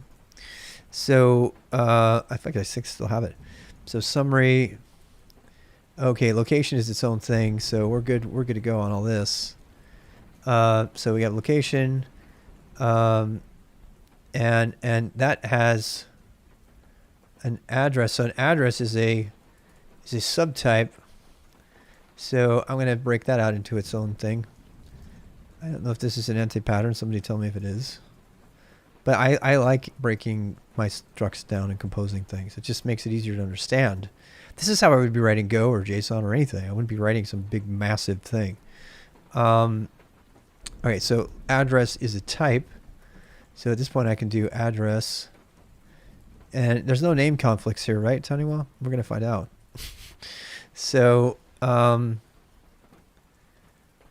yeah. And yeah, so postal code, all that stuff goes with address, I think. Yep. Did I? Yes, I did. Dumb. I'm really dumb. All right, so let's see. Address is a string. Postal code is a string. All right, so all of this goes under address. So I can just put this as an address and do location has an address. Yeah, which means that the first field, this is kind of going to be annoying, but you don't actually need to do this, by the way, because you have like literally hundreds of thousands of numbers you can use. I think it's a double byte or a quad. I don't know. And then you can do location. So you're basically writing Go code, if you know Go. It feels like Go. And then what we're going to do, or Rust, I think. And Rust has structs like this too. So what? We do address. So location has an address, and an address is an address. And I think you have to do it like this. I think you have to do address equals 1. And locations don't have anything besides addresses. So city, country code, region, we have that. And that's it. So that's kind of annoying. I guess, why would you even do that? I mean, that's what their spec does, but why would you unnecessarily add only one location type? Oh, I see why, because there's additional properties. Is true. And I'm going to go look that up. There is a way to say that a message can have additional properties. And I don't know how to do that. That's probably why they did that. So let's go. Basics can have additional properties too. So let's go do a little bit of research here. Anybody feel free to tell me if you know what to do this. But there is a way to say there are more things here. I remember reading it. Oh, I'm afraid to read the style guide. I really am. Line length to 80 characters, indent of 2, double quoted for strings. Oh, that's fine. That's not that big a deal. Message field names. Here you go. They want underscores. Whoopsie. I'm gonna be in trouble. One of. Is it one of? Underscore separate names for field names, including one of field names extensions. For example, song name. I'm not gonna do that. Sorry. They can bait me. I mean, if they don't look, are they gonna if it's gonna break the system, let me know. Enums I can do that way. The reason I don't like it is because it messes with the JSON stuff. So I don't know. I look, don't do what you want. For proto groups. Okay, so you think it's one of? I read about one of earlier. So yeah. Oh God, what is this? That's not what I wanted. One of. Using one of. If you have a message with many fields, where at most one field will be set at the same time, you can enforce this behavior and save memory. One of fields are like regular fields, except all the fields in a one of share memory, and at most one field can be set at the same time. That is, I don't think this is what I want. That's cool, but I don't think that's what I you know what, let's see, repeat it. But I want to be able to put extra stuff in there.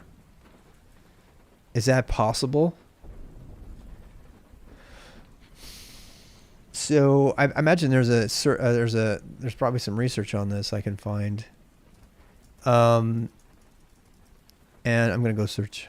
So What is the equivalent of additional properties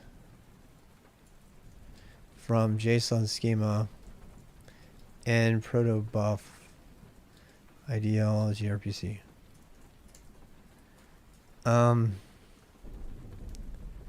So there's a definition on that versus JSON.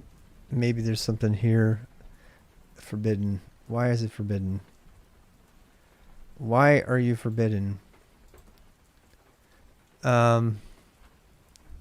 Because I'm not using something that has JavaScript. Piece of shit.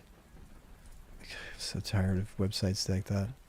I am really tired of documentation websites that don't let you have access with the links browser. It's just really not makes me happy. There's no reason to do that. There's no reason. Oh, look, Rust versus Go. I do not want to read this, but I have to. Rust in 2010, blah, blah, blah. Great run speed. Yes. Called the most loved language. You know what? This is a fucking lie. I'm done reading you. It's the most loved language by people who responded to a Stack Exchange survey. 73% of developers on fucking Stack Exchange. You're done. You're an idiot. Okay. Protocol buffers. Google design goals for protocol buffers were for smaller, simpler, and quicker than XML. Yes, of course. Patchy, this is a good write-up, but JSON.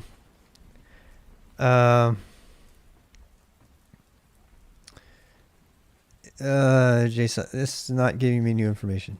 So compared to JSON, blah, blah, get it? Yep. Which form is preferable? They're not against each other. This is totally stupid. It's my initial reaction. Give him the benefit of the doubt. Benefit of the doubt, Rob. Follow your own code of conduct. Schemas are awesome. Yes. And backward compatibility for free. Yes. And less boilerplate. Yes. Accessibility, easy language operation. Yes. Duh. Okay, fine. Nothing new there. I mean, I get it. Appreciate your contribution. Thank you very much. Goodbye. And oh, hey, there's me watching the CI/CD thing from GitLab. Probably turn that off. I'll probably turn this off. Oh, this is me signing up for webcast because I have a meeting. All right, so back to Thunder. I still have a question that remains unanswered. How do I add optional parameters? Default values, table of contents. Here we go. Let's go ahead.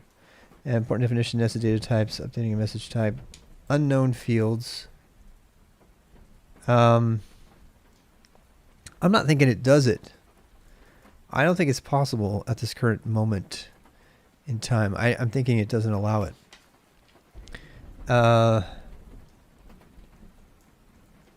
And that would be a question for somebody who's more experienced than me, but can you have optional parameters, or is it all about specificity? I'd imagine it would be. It's just not a loosey-goosey kind of thing, so it seems likely that it's not going to allow that. And any type. What? It's staring me in the face right there. I stand corrected. The any message lets you use messages as embedded types without having their proto definition at all. Any contains an arbitrary serialized message as bytes. All vars in Proto 3 are optional. There you go. Thank you. Along with a URL that acts as a global unique identifier for and it resolves to that message type. To use the any type, you need to import Google any proto. Oh, well, we're not importing that. How to define optional field in prototype. Did you find it? Hey, that looks pretty good. You know what? You know what? This makes me want to fix my WeChat. My WeChat, I made this really awesome tool that goes through my WeChat. And you see how it doesn't show the thing yet? Yeah. You typically don't need any. I was going to say, WeChat will not flush its buffer. It's driving me crazy. I wish WeChat would flush the buffer so I could use my cool little new tool that I have. It's just like a few lines of shellcode, but it's so fun. Come on. All right. This is not going to happen. It doesn't show the last stuff. All right. Wait. Flush. Damn it. I'm sorry for this distraction. gRPC, how's it going? Interview Google with the interview was the gRPC guy. Nice. That's cool. How did that go? Okay, there we go. So now I can do this. There's my fancy thing. If I could, this is why I'm getting off of WeChat. I love WeChat, but it doesn't flush the buffers. Like, watch, I can do links last, and it will open up the last URL in the chat in links. How cool is that? That's pretty damn cool. Flush the buffer down the sink. There you go. So this is the one that you send to Stack Overflow. Again, it makes me feel dirty every time I go to a Stack Overflow page, but there's good data out there. It's usually like the 5th answer, though. It went okay. That's nice. Yeah, the coding interviews. I'm gonna be doing that whole thing here pretty soon. I don't know if I'm gonna go to Google. I won't lie though. You're gonna laugh at me. I'm looking at the camera. I'm gonna say something I'm gonna regret later. After discovering protocol buffers and knowing that Pike was a go, Google, I do slightly feel the pull of tech for tech's sake and just fuck what they do with their technology. 95% of the revenue is marketing your privacy data. And I can't overlook that, especially after the controversy this week, which we'll talk about another day. You guys saw that, right? You guys saw that they got accused of spying on people they were about to let go. It's like, it's accused. It's alleged, right? But it's a big deal. Don't particularly like the idea of working for a corporation, but I need to raise my piece. And I hear a lot of people say that. And when you're my age, you're like, fuck it. I want to only work for companies that I believe in. But there is something, this Protobuf stuff, also firing an ethical AI researcher. Yeah. Yep. Dembski, don't talk about this. We don't want you to get fired. we want you to have that great job helping with the Google compiler. I'm sure they would let you still work on it. So, this is the thing. I regularly bash on Google and other companies that for their practices they're evil, but they're not completely evil. If their entire business model is based on violating privacy, that's kind of a problem. But certainly the people aren't evil. I work for a SaaS company. They love pretending they are a tech company, but they are more sales and engineering. Yeah. But anyway, and just get cover yours for a couple of minutes. I'm not going to talk about. I always end up concluding at the end. I might get really all fired up and feisty, as one person says, but ultimately there's great people there, and I want to do like a Hunger Games. They like the tech guy in Hunger Games, right? The technology was very compelling. So, he's like enabling the people, kids dying in the Hunger Games. He's like, the technology was very compelling. It's like, he doesn't care because he just likes the tech. So I have felt that within this last week more than ever, because this Protobuf stuff is fucking awesome. Google's the kind of company internally that has people who would understand and like my pagan project. They would actually pay me to build parsers and stuff. And it's one of the few companies that would do that. IBM is the kind of company that would still do that. That hasn't sold its soul as much. And so, yeah, you're 24, still in university. Yep. You want enough on your resume to get a job anyway. Yep. I understand that. I was that age. That was when I got picked up by Nike, and sky was the limit after that. And yeah, I understand that. I really do understand that. I'm older, so I don't like projecting my, my beliefs. Yeah, that Google AI guy that got fired, that was interesting. And that got picked up by the radical right media as well. So that didn't make things very nice. Hey, so yeah, for like open sourcing the Borg system to Kubernetes and so on. Yeah, completely. That's what I'm talking about. So, and Pike, came up. I always wonder how can Pike and Ken Thompson work there?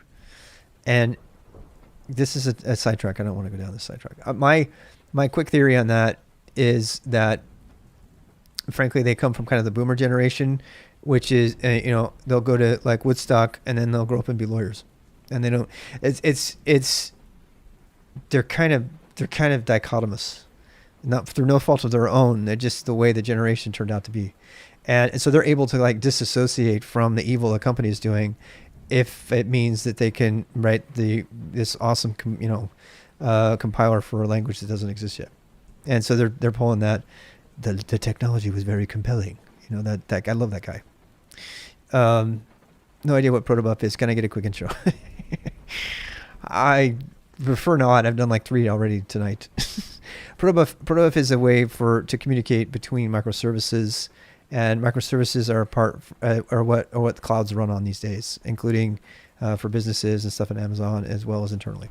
So it's like Netflix it runs on a cloud, right? And all the little things have to talk to each other on different computers, and they use a microservices scheme. Right now they're using REST and HTTP, which are web-based protocols that are really slow, and Protobuf and gRPC are really wicked fast, and they've been used to speed everything up inside of Google for years, and now they're public. They've been public for a while. But they're becoming really popular because the whole microservices approach is falling on its face because they're getting too many things and everything's too slow. Particularly now that edge computing and IoT and all of that is starting to use K3 OS and things like that are so the whole Kubernetes approach to managing devices in bulk is now applying to edge computing, which is like this whole movement of like, devices, your toasters, refrigerators, and everything don't have enough horsepower, so they need to phone home and do important things and enter gRPC. So that's what this is. It is kind of like Borg connecting everything up. Borg is open source implementation. Oh, wait. Borg is a thing? It's not just some Star Trek reference, huh? What is Borg? We are Borg. What is Borg? Medium-sized clusters. Yes, the preference for small. Small, you have a large-scale problem with. Oh boy. Safeguard. Just life. It's fluid, yeah. Borg is the Zerg of Star Trek. The hive mind. Yes, it is. That I know. But it's like Borg is like a cloud native. It sounds like they're talking like it's like a name of a solution. You guys just making a bunch of jokes I don't get. I get the Star Trek reference, but now I'm starting to think it's like an actual thing. Binary authorization for Borg. A Borg, it is a thing. The original Borg project was written in C++, but they're rewritten in Kubernetes system and implemented in Go. What? Kubernetes 1.0 was, but there's no jobs in Go. Is he still here so I can pick on him? There's no jobs in Go. Go's going nowhere. Go's in decline. Okay. Kubernetes version 1.0 was released on July 21st, 2015. It's the name of the orchestrator in Google. Okay. I didn't realize this. I did not realize. Wow, I'm getting all kinds of data now. Along with Kubernetes version 1.0 released, Google partnered with Linux Foundation to form Cloud Native. Yes, they sure did. Okay, so help me understand this as a non-Googler, since we have Google people here. You're saying Borg is the project for communicating between everything within Google, and pieces of it have slowly been released to the public, i.e. Kubernetes, and other pieces of it. So Google Borg is that. It's okay. Wow. All right. So that makes a lot of sense. And Google partnered with the Linux Foundation to form Cloud Native, which is probably managing the pieces of Borg. Isn't Borg and never shared the code base? Really? Some concepts transfer over, but not the code. Very important distinction. I'm glad you brought that up because people criticize Go all the time for being Google technology. They're going to, suddenly bring their immense, behemoth nature of, a litigious attack against, whoever's using Go or Kubernetes. They're going to suddenly assimilate everybody. It's funny because people used to talk about Microsoft that way, and they didn't. They tried. What is this? Okay, so Kubernetes was really, so I guess this is a redirect. It is, look, it's a redirect from Google Borg. So that seems odd. You're telling me Google, Borg, and Kubernetes have no association or shared code base, but the concepts were transferred, and yet when I go to Wikipedia, Google Borg redirects me to Kubernetes. That does not inspire confidence in the separation of these two things. So I'm reading. Kubernetes/Borg. Wikipedia is wrong again. Is now maintained by Cloud Native Foundation. It aims to provide a platform. Once again, it's wrong. So you heard it here on RTPX Rob.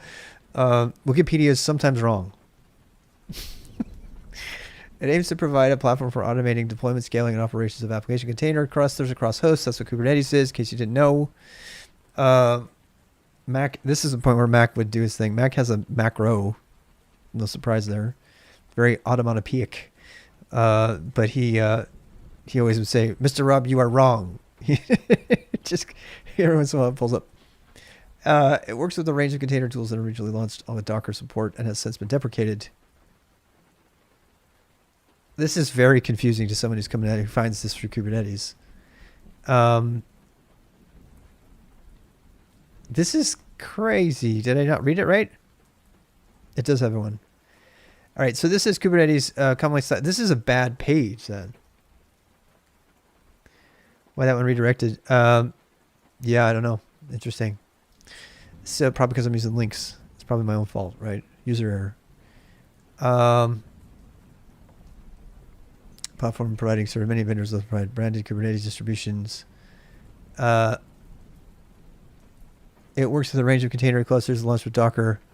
Oh, no. This is referring to Docker, which got deprecated. And that happened this just got updated. That happened last week. Didn't it? Maybe even this week. Didn't Docker just barely get deprecated?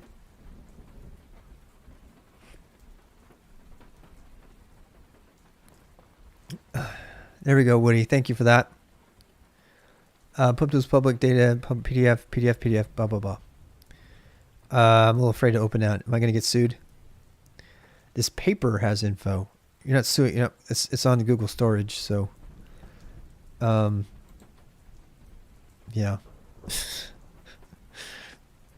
I'm going to open it. Oh, my eyes. My eyes. Save me. No, Dark Reader can't save me. Borg Next Generation. Is this an internal document from Google? Please do not send me that shit. I mean, stuff. Because that would be very bad. Docker runtime would no longer be supported. Yes. Docker images are still fine to use. Yes. Docker Hub is not going anywhere. It's a public thing. Thank you, Woody. I mean, I imagine you would know that. I just had to check. This is fantastic. I'm definitely putting this on my reading list because I have to have some sexy abstracts on Borg technology to read in my spare time. This is also public. Oh God, you're gonna make me. Okay, these are going in my notes. Stop it. I have to put these in my notes, or you're gonna make me lose my mind. Because then I'll have FOMA, because I didn't get to read it and I don't have a reference to it anymore. You ever have that problem? That's why I maintain my notes. Because if I didn't have that, I would lose it. Do I always go back and read? It's like having bookmarks. And when's the last time you ever went back to read a bookmark? But keeping the bookmarks makes you feel safe and cozy. I'm adding this more to the list here. There it is. Protalk Gen Validate. I'm going to pull that up in a second too. I'm going to put these links in here. Just cause I mean, it's not the best format, but I don't want to overthink it right now. I'm definitely going to download that PDF and rename it. I might just do that right now, actually. In fact, I am going to do that right now. So there, you can't stop me. You guys all want it as well. So go check it out. Don't be bored. Go read this stuff with me. There's stuff for you to do too. Anyway, so yeah, I'm going to go into my PDFs directory and download it. It's all my other PDFs, most of which I purchased. A lot of which are free. So curl -o, what is it called? What's the name of the paper again? Oh, that's a different PDF. Um, there are no Kubernetes clusters which even come close. Machines per cell. Oh my gosh. They solve different problems, but they have similar concepts. Machines per cell is 90s. Wow. I mean, that's some pretty intense. See, this is the thing. The technology is very compelling. I mean, I would maybe go through a fucking whiteboard interview at Google even, which you know what I feel about those, just to get access to that tech for a while. You know, you're reading Dragon Book. Got 2 of them right here. I need to read them though. You must know. I've read parts of them. It's like the Bible. Nobody read the whole Bible. My wife is making this whole art about all the passages in the Bible about babies being smashed against the rocks and stuff. But she's like painting dainty, like German style Christmassy kind of pictures and putting like fringy. It's just crazy. I'll have to show her work someday. 12 per cell, 96 per cluster. Okay. Rewrite in CPP and LLVM. You made a programming language in Python. Nice. That is fun.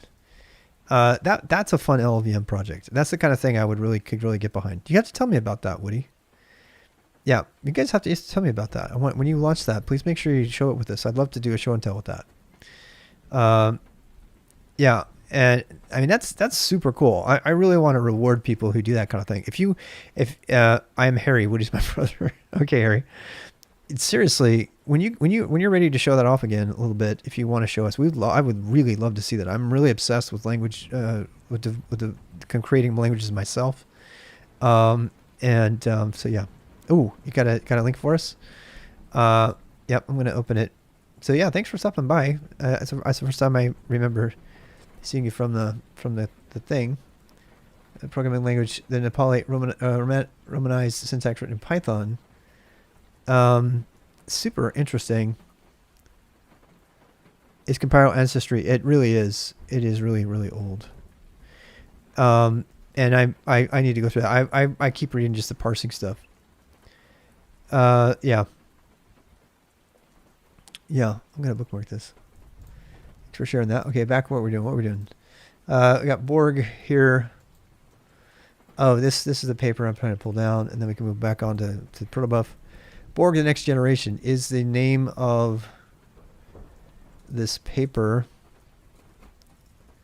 I want my happiness to come back. I wish I could do this so people keep saying, we need to make you a macro for GNOME or something. I'm like, okay, fine. But mostly I just don't have time. So, Borg, the Next Generation, not PDF. Oh, whoops. I need to do it as there.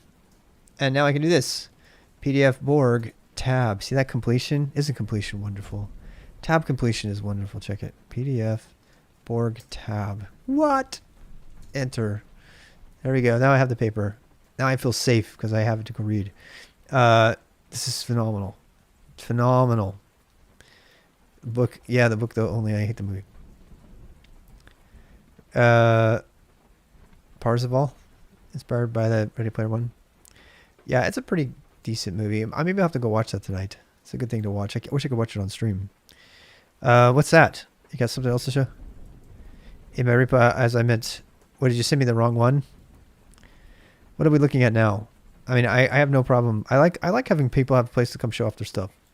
So if that becomes, you know what? That's a new tradition. We're going to make that a tradition on Friday, Saturday, and Sunday nights. One of the reasons I picked those times is because as much as possible, I would love for some random Fortnite viewer to wander in here and get interested in coding.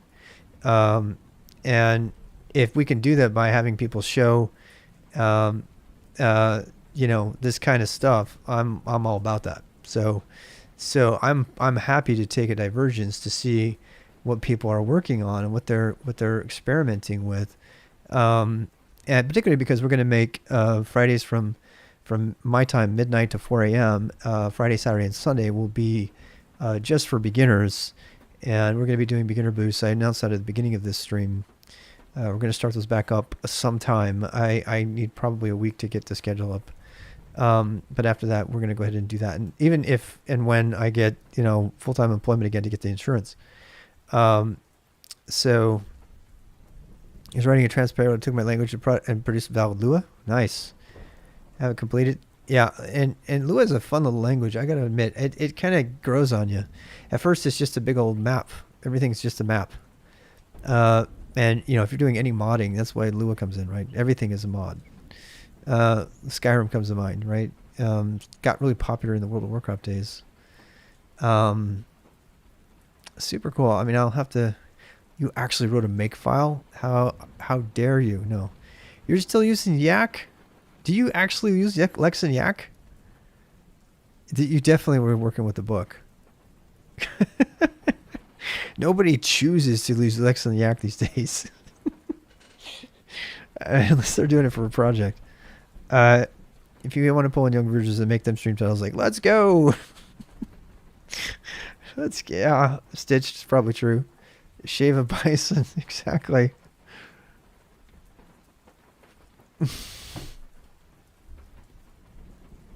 You're working with the Dragon Book, right? It's kind of obvious. I'm just bagging on it because I've actually made my own. So I'm just going to push this, do a little show tell. We got to get back on topic here, but so pagan.dev is my language, and you can go look at it. Here is the spec, and I mean here's how you do it. It's a language. It's a language for creating languages. It's a meta language, and I kind of like it. I've been working on this project because this goes really well with the Protobuf stuff. So now I have something to make anything. If I want to make a grammar, I Pagan. If I want to make a message, data structure for transmitting, I can use Protobuf for that and procedures. Right. Speaking of which, let's get back to that. So pagan.dev, I'm not going to do the development on it. In case anybody's wondering when I'm going to do development on those, it's just going to be during my workday. I'm not going to be doing that on the weekends usually, at least not at night. So, so beginner stuff's going to be in the evening, and it's going to be competing with other game streams and stuff like that. But I don't care. People who want to do this can find it and have fun with it. All right, back to Protobuf. I want to finish the resume thing tonight. I don't want to let this go. I want to finish it tonight. So I'm going to go ahead and just bust out the rest of this stuff. What am I reading anyway? Oh. Docker was deprecated, right? So yeah, we saw that. A game stream on Twitch. Yeah. Well, good for you. I mean, look, I sometimes do, not a lot, but I Witcher stream here and there. We were on optional fields. Thank you, Babs. So I still don't know how to add them, and I feel bad because I should know that by now. Okay, yeah, here we go. So we have how to define an optional field in Protobuf 3. Somebody found us the reference, and we're watching that. So from my understanding, optional concept has been removed from Proto 3, along with required. Interesting. It is not clear what the alternative, using the default value to state that the field has not been specified from center, leaves ambiguity of the default value. How am I supposed to do that?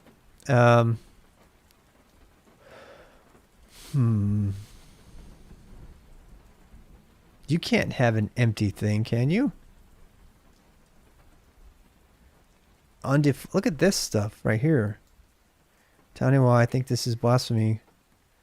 Message no bars empty. Message foo something, and then they did one of no bars undefined equals 2. I guess that's just trying to make room for something. There's a Proto 2 version of this question. If others find this but are using Proto 2, okay? Proto 3 basically makes all fields optional.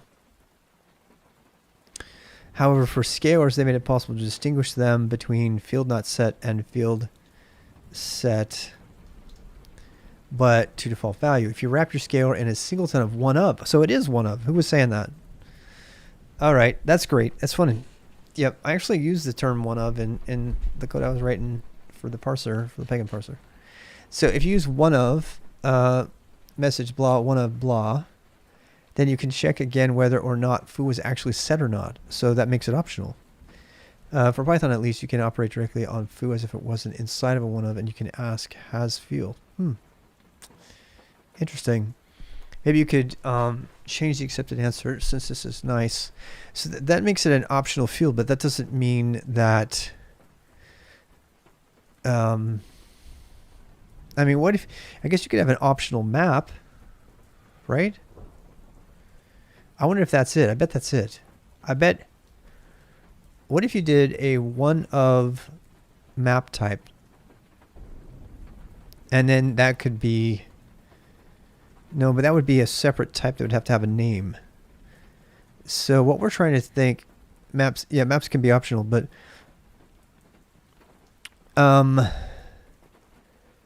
we're talking about more than optional values. We're talking about an unlimited number of values that can be added to it. So one of is a union, right? So one of buys you this optional idea, which is fine. Your message declarations, experimental allowed, prototype optional. What? Optional is an experimental status as of June 25th. Did you see that? Interesting. Interesting.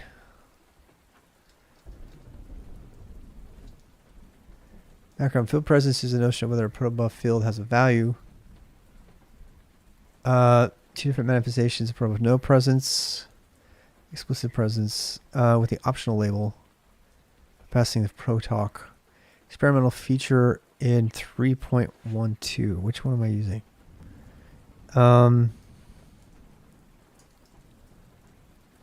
Talk dash version 3.12.3. So yeah, I'm okay with using experimental stuff. This is just a resume. I like that. I like being able to say optional as a label. To solve the scalar issue in Go, there's a leaky abstraction you can use. Interesting. Not pretty, but you can use a wrapper. So that's really, I don't necessarily want to have that, but Google Protobuf wrappers. Oh, there's a wrappers thing. Find a whole bunch of stuff. I'll have to go. Yeah, thanks for that. At this point, I'm kind of inclined to not make optional properties, to keep the specification clean, and if I need optional additional things, to make a catch-all within any particular message type that has that, and then just make it a map, and then people can put whatever they want in there, right? I think that's a cleaner approach, and I'm not beyond altering the raise of my JSON schema, if it means improving it. And by the way, oh wow. So because according to JSON schema that this additional properties is true for basics, that means that adding an extras or an optional or some other property type name that's a catch-all for everything is allowed within the schema. The difference being is that this also indicates that I should be able to have any other additional properties that I want here by name. So this is kind of a map itself, of course. But it's not a violation of this schema definition to say I add on optional or extras or something like that, and then I can make a catch-all map, and that falls within the schema specification, so it wouldn't invalidate the fact that it's a schema, that it's a JSON schema thing, and it would still allow me to provide a more specific thing. Now, I'm really leery of doing that, because that kind of, catch-alls are always a bad idea. This is the same reason that I don't like attributes when I'm parsing node trees, because people abuse node attributes all the time. It's possible they may not be able to fully represent JSON schema in Protobuf. Well, that's true. That's true. I know it is. And I'm not trying to be 100% compatible, obviously. And it's really clear that you're not ever going to be able to. Protobuf is definitely more strict. And the question is whether I want to widen the strictness of Protobuf just so that I can say that it's JSON schema compatible versus, so really, let's just throw out JSON schema and let's ask a broader question. Should we allow people to provide additional fields for any of our message types if they want to? I mean, it's just a resume here, right? So if so, how do we do that? If so, you could do this. You could say, you could put a map here or something. I don't know how to do maps yet, but you know what I'm saying? You could say map other or something, or extra or something. Is it maps? Yeah, I don't know what it is. I'm the map on the map. So I don't know what this would be. The idea of this is that you would have one catch-all, and then you would graduate the elements from the catch-all into full-blown as they get used repeatedly. This is kind of an approach for data modeling and stuff, where you're kind of adapting to how the model is used in sort of a MongoDB kind of way, JSON way. If you find that a particular field is getting really popular, it's really used a lot, you can promote it up to be an actual field, and then you can deprecate the use of it as one of the optional fields. And Protobuf is very suited for a very continuous expansion. So the question is whether you put this data bucket, and that's probably what we should call it. It's kind of like this bucket over here that something doesn't. You can also use repeated. That would be repeated any. Is that what you would do? Repeated string property, right? So could you do repeated? But that would just be a bunch of arrays, would it not? That would be in a particular order, right? That would be easier to parse for sure. Repeated, I don't know how to do repeated yet. So let's suffice to say that you can do this stuff. Yeah, it's just an array. So just so people know, repeated is an array, and apparently maps is actual maps, key value maps, in an order. Yeah. Yeah. The additional with enough additional fields, it will surely become almost as slow as parsing JSON. Agreed, Voight. I hear what you're saying, and I think that's a kind of, it's not an anti-pattern, it's kind of a strong word, but I agree. I feel dirty doing it. It's like we're dropping this loosey-goosey JSON stuff for something that's more precise, and we're kind of discounting all the advantage of the precision of a protocol buff kind of definition. So I tend to agree with you on that. To reparse the whole message, absolutely does. It's annoying as hell. So does Markdown, by the way, which 2 passes. That's why I want to remake it. I want to make memmark. It's 1 pass. I'm not putting it in. If Protobuf lets you skip portions of the message because you know the size of the fields. Yeah, of course it does. That's the best part of it, right? I just love it for so many reasons. I have to pause here because let me just say this: writing data models in Protobuf really reminds me of database modeling. It's very, very similar. And that little moment I had where I thought about creating a catch-all field is something that's very common in database development, particularly now that you have a JSON type in Postgres. So in Postgres SQL, they added a JSON type to compete with Mongo, which is just all JSON. Lucius, Goosius, database data store you'll ever find. It's not even worthy calling it a database. And you have to map reduce everything in order to find out what is common and what's actually used, but you don't have to have anything. Everything can have just any whatever. It's overstating it somewhat, but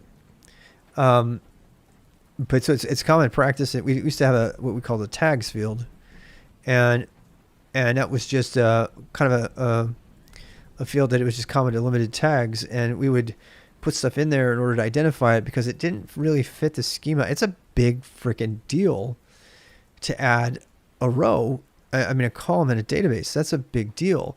It's not a big deal to add one. It's a big deal to migrate it, and it's really hard to get rid of them. And I just want to say that I'm activating neurons in my brain while I'm designing this ridiculously simple little resume thing that were activated last time I did really big data modeling projects for IBM, because they're all the same kinds of questions. It's like, this is number 6, URL or summary is number 6, and shall always be number 6. And there's like several pages I saw, I didn't read them all, Tony, while you'll laugh, but of how to reuse fields and stuff like that. But once you burn a field, you're done pretty much. And I like that, actually. I like that because in database, when we were doing databases, a lot of times it's kind of a dirty little secret, depending on the size of database and how much backup data you have that's been dumped that follows a particular schema, that you just write off certain columns. Rather than migrating a column to a new one, you make a new column, deprecate the old column, and then just keep them around. And then the new databases don't have it, and it vacuums out all the empty stuff from the ones that aren't there.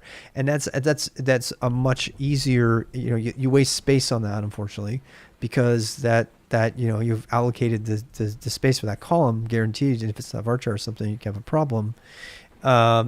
Mix and fix their issues with persistence. Finally, they're implementing the whole key value store backend. Are they? That's news. Thanks for sharing that. You get points for that news if I had point system working, which I will. Yeah, Bison. Yep. And Bison, by the way, the Mongo Bison Go package is really amazing. It's written by the Mongo people, and it is really great. That was my first database project in Go. I actually used Mongo for that because I wanted to get better with a little bit with Mongo, and I hated it forever after that. Never used it again. Just joined. Welcome, whoever you are. I don't know how to say that. MXYZPLK. Can I get somewhere very high level of idea what's happening? We're playing around. I'm playing around experimenting with the Protobuf IDL interface definition language from gRPC, which is a way for communicating between microservices, which enables all kinds of cloud things. And I'm writing my resume in gRPC just for a fun overengineering project. That's what's going on. Oplog was a good idea. Huh. So yeah, but I like this idea. I mean, I think it's pretty fair to say, I don't have any professional experience with this yet, but that once you define a field in Protobuf, you kind of burn it. It's you can't recover it. You have to. It doesn't occupy space in the binary anymore if you don't fill it out. If you leave it empty. It doesn't. It's not like in a database like you would have a memory allocated for a column that never gets used, because it just concatenates everything. It looks like on the inside, and so you have almost an unlimited number, like hundreds of thousands of numbers that you can use, which just allow you to infinitely expand your protocol specification without having to deprecate and break. You can deprecate it, but you're not breaking any of your old communication. I got to say that the people who came up with that are geniuses, because that literally keeps you from ever breaking your data model. You're always able to support any version of the thing, and so you can have things that have different versions of the contracts. But as long as it supports the new thing, you can still leave all those definitions in there without redoing them. And you can, there's a couple of them I noticed that you can actually reuse and repurpose. But this is, another reason I might not want to put a catch-all in there is it would be permanently locked to field number 7. And, I don't know. So I'm going to leave it off. I'm going to go forward. I'm going to go with a more strict approach. People who have heard about what I'm doing are like, well, I don't want to be restricted about what my resume format's going to be. And that's just an age-old argument, right? A schema by definition is a restriction so that you can do things in common. And if you want that kind of loosey-goosey flexibility, you probably don't want a schema. But trying to walk the middle path between there might get us in trouble. But what I was trying to do is trying to add a JSON field in Postgres. So Postgres has this thing, right? So if you add if you had a JSON field, you can put whatever you want in there, and you can even make queries against it. The bad side of that is so now you have production queries against a field in JSON that may or may not be there. So you might as well just be using Mongo. And so by not allowing that, and I think this is Voigt's point, by not allowing that, you're forcing the issues to come up, and you have a different problem. Your problem is you need to remain agile so you can change your specification, and you need to have an IDL language that accommodates changes very quickly. But my database paranoia is kicking in, and that is, it's a disastrously hard thing to, get a change ticket in. And I know that people don't do change tickets anymore. It's all CI/CD, but I think in some organizations, there's still change process management. And so, you have to put those, things in place. And so my paranoia about locking myself into a data structure that doesn't have, worst thing I could ever do is like pick a varchar 50 and have data that's going to be 100 characters long or something, or a char 50. And so those kind of paranoias are starting to kick in, which I think is what led to the entire NoSQL database movement. Is that the application developers were like, no, it's too scary. I want to be able to change things. And the data people were like, well, yeah, but if you do that, then, we got to have constraints here. And that sort of thing. When you're enforcing schema on read at the application layer, no. Yeah, you are, Wooly, and that's exactly what I'm talking about. So, and this is exactly what I'm trying to avoid. In fact, in the Pagan project I made, I deliberately changed the specification of the Pagan language on purpose, so that the spec could catch the syntax errors in the grammar or in other grammar definitions. And I'm really happy I did that, because it saved so much work. Because the parser of the grammar automatically caught those errors. It's really amazing to have the experience of the advantage of a strictly typed anything and see what that does to improve your life as opposed to having to go through all of that and then also have to apply some regex match or shit like that to do after the fact validation. And we still have to do that somewhat here, and I'm going to show you that validation here later if you want to add it. The validation, because you can't say how much of a thing, and there's no bound limitations, Tanima, right? You can't say I want a repeated, but I only want 10 of them. I haven't found that yet anyway. So there are other ways you have to do the validation, but anytime you can. The reason strict languages are blowing the crap out of the loosey-goosey interpreted languages, when Guido van Rossum actually goes on record saying we've learned through sad experience that having a strict type language makes programming better, essentially, and we are learning a lot from TypeScript and looking forward to adding that to Python.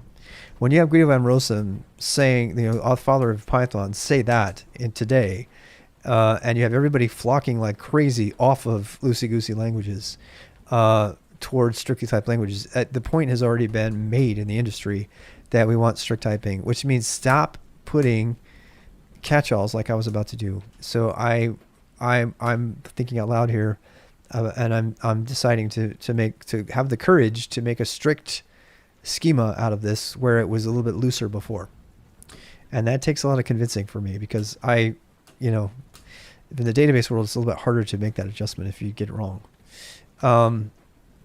Okay. I would use a Postgres JSON type for less important dirty data. The problem is that as soon as I completely agree, Voight. I'm not disputing that at all. But as soon as you say, we use Pydantic and MyPy with Python static type. What? You have static typing in Python now? I had no idea that existed, Harry. No, today I learned that Pydantic is a thing. Doesn't specify limit, right? And so the reason I mentioned that, Tony, was because when I was reading through the validator plugin, one of its standard constraints you can put is maximum. So if you want to add database-like constraints to the data without impacting their parsing of the data, which I thought was really interesting. In fact, it does make me wonder. Can I ask this is kind of a controversial question, like a tiki drink my pie. type hits in Python are coming. Yeah, they're definitely working on them. Guido is also really into Peg these days, and I kind of respect that. Found that on accident after I'd already gotten really into it. He made his own version of Peg, and it's got problems, in my opinion. But whatever. So the question I have is, what's to prevent this size of a gRPC Protobuf packet, so to speak? What kind of guarantee do I have that someone's not going to send a whole core dump to me over the protocol, or do I just have to put? Is that limited at the application layer someplace else, not in Protobuf? I'm guessing that's what it is. That would seems to me like it would be. I mean, can you send? Is there a limitation on the number of 5 = 0? Oh, sorry. Thanks for catching that. And this is actually going to be kind of annoying because I'm going to have to do this a lot. Good catch. You get points there. Definitely would give you points for that. Use your application limit. Well, yeah, but if the application is, I'm just really interested in that because yeah, probably would have. Hey, you know what? Let's try. Good question, Graham.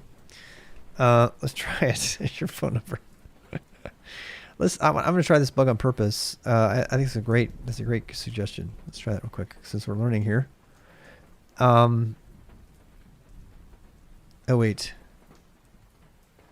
I don't know if I'm going to be able to do this one. Or can I? No, go generate. Uh-oh, can't do it.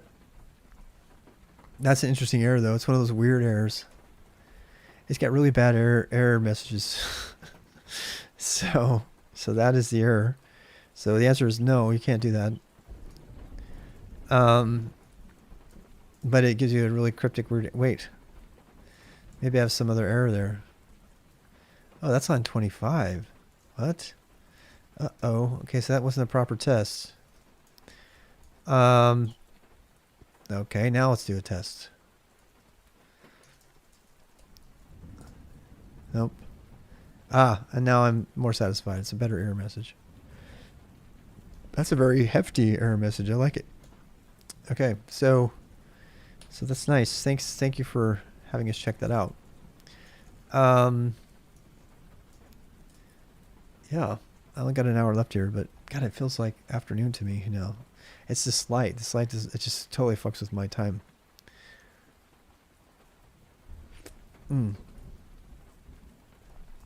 All right, so I'm going to do some more fields here. I need to move this down a little bit though. All right, so it really does. Okay, so may I suggest you don't know Graham's number? I don't even know what that is. I should know what that is. It's probably is that a math thing or a physics thing?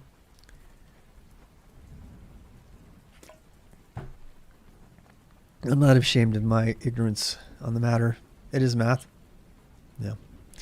An esoteric math reference. I approve. I just don't know what it is. I am kind of winding down. I've only got an hour left here. So I'm going to get all of these fields in here before we go. And then I'm going to try the validator and I'm going to call it a night. And then I'm going to start populating my resume so I can submit it. Argo's constant. There we go. People are Graham's constant or Planck's constant or universal constant. The universal constant is my favorite because it's like the key to the universe. If you change the universal constant, everything changes. But what do I know? Have you guys seen what's it called? Particle Fever. I think it's free these days. Particle Fever is a fantastic documentary about the Higgs boson discovery. 42. You know what we just found out? So there's this really esoteric Bible passage in the Old Testament that my wife found. And there, Elisha, if you know who he is, he has this thing where these punks, 42 teenage punks, kids, come out and make fun of him being bald, and he calls out 2 she bears out of the forest, and they maul them all. And my wife claims he kills them all. It just says maul. It says rip to shreds, but it doesn't say kill. I don't know. There's a debate about whether he kills them or not. So I don't want to sleep. Google. Wait, but why Graham's number? Right. Yeah, and it's 42. So 42 punks from the Old Testament were killed by a bear, by 2 bears who made fun of Elijah's baldness. I'm gonna suggest that's where the number 42 came from. I think everybody plays with that number all the time, sees where it comes from, but that was, talk about an esoteric reference. Yeah, I think that would be the significance of the number. Yeah. But I think if we see the reference cause of the brain regex pattern matching, yes, I imagine that's true. All right, location, address. Can have an address. I don't know what that's going to turn out to be. Let me go ahead and I'm going to generate this real quick, please. Please, I'm asking permission. I'm just really fascinated by how this code gets generated. So, because I want to do it myself. So there we go. We have our address struct, postal code, and all that. And then we have an address. And there we go. Here's our, what is this one? A location has an address field, which is just a thing. Now, I guess this presupposes that we're going to be adding more to that. You change your favorite number to 0 now? I don't have a, I guess I don't have a favorite. I don't know. I'm boring. All right. So next thing, I'm going to go through this fast now. Address, famous last words, email, phone. We got that, right? Did we not get that? Yes. URL, summary, location. We got all that. Address, postal code, city, country type. Got that. Region. Got that. Profiles. Okay. Profiles are like account services that you have. And I don't know who made this data model, but I don't even know why I'm trying to follow it. I should just make my own, but I'm trying to be a good citizen here. Message, profiles. Any specific number of social network you might be in. Oh God. Now you guys are getting really... Suppose Douglas Adams just looked out into his golden yard and said, 42 will do. Probably. I imagine that was it. That was probably what happened. It's more closer to the truth. I'm sure he wasn't looking through the Bible for esoteric verses. Occam's razor at play. Profiles.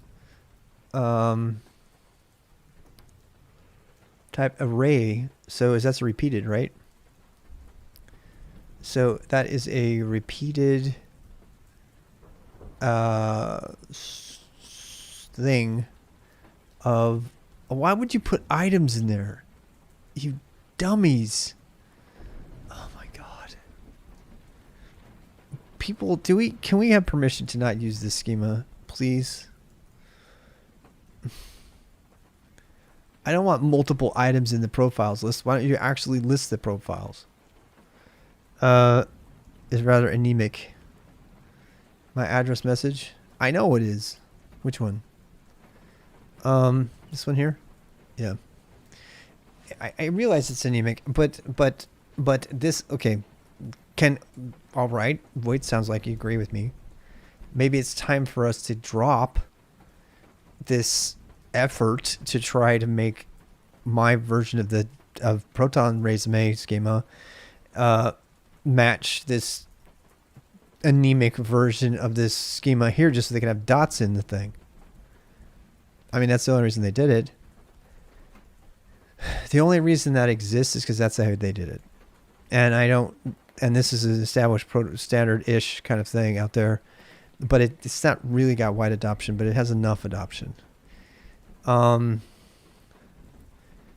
but I feel like I want to do it right. Yeah, they love their dots, man. We can implement a subset, but we're already starting to do breaking changes here if we get rid of that. The thing that really bothers me about that is, according to the specification, the only reason that location only has one thing here is so that this is okay. All right. So after all that tirade I said about strict typing and not having loosey-goosey things, it could be argued that the reason that they added location as this one-off with one thing in it is because it also allows additional properties. So I'm imagining the designers of the resume schema, they're thinking about it and they're like, you know what? I'm going to make everything loosey-goosey. And so you can have a location, but you have to at least have an address in your location. You can have whatever else you want in there. We don't care, but you have to have an address in it. And so they felt like that was justification enough to make it its own subtype. And it basically is an entirely different mindset going into the design of the resume schema with this loosey idea that I can adjust it and add whatever field I want at any time.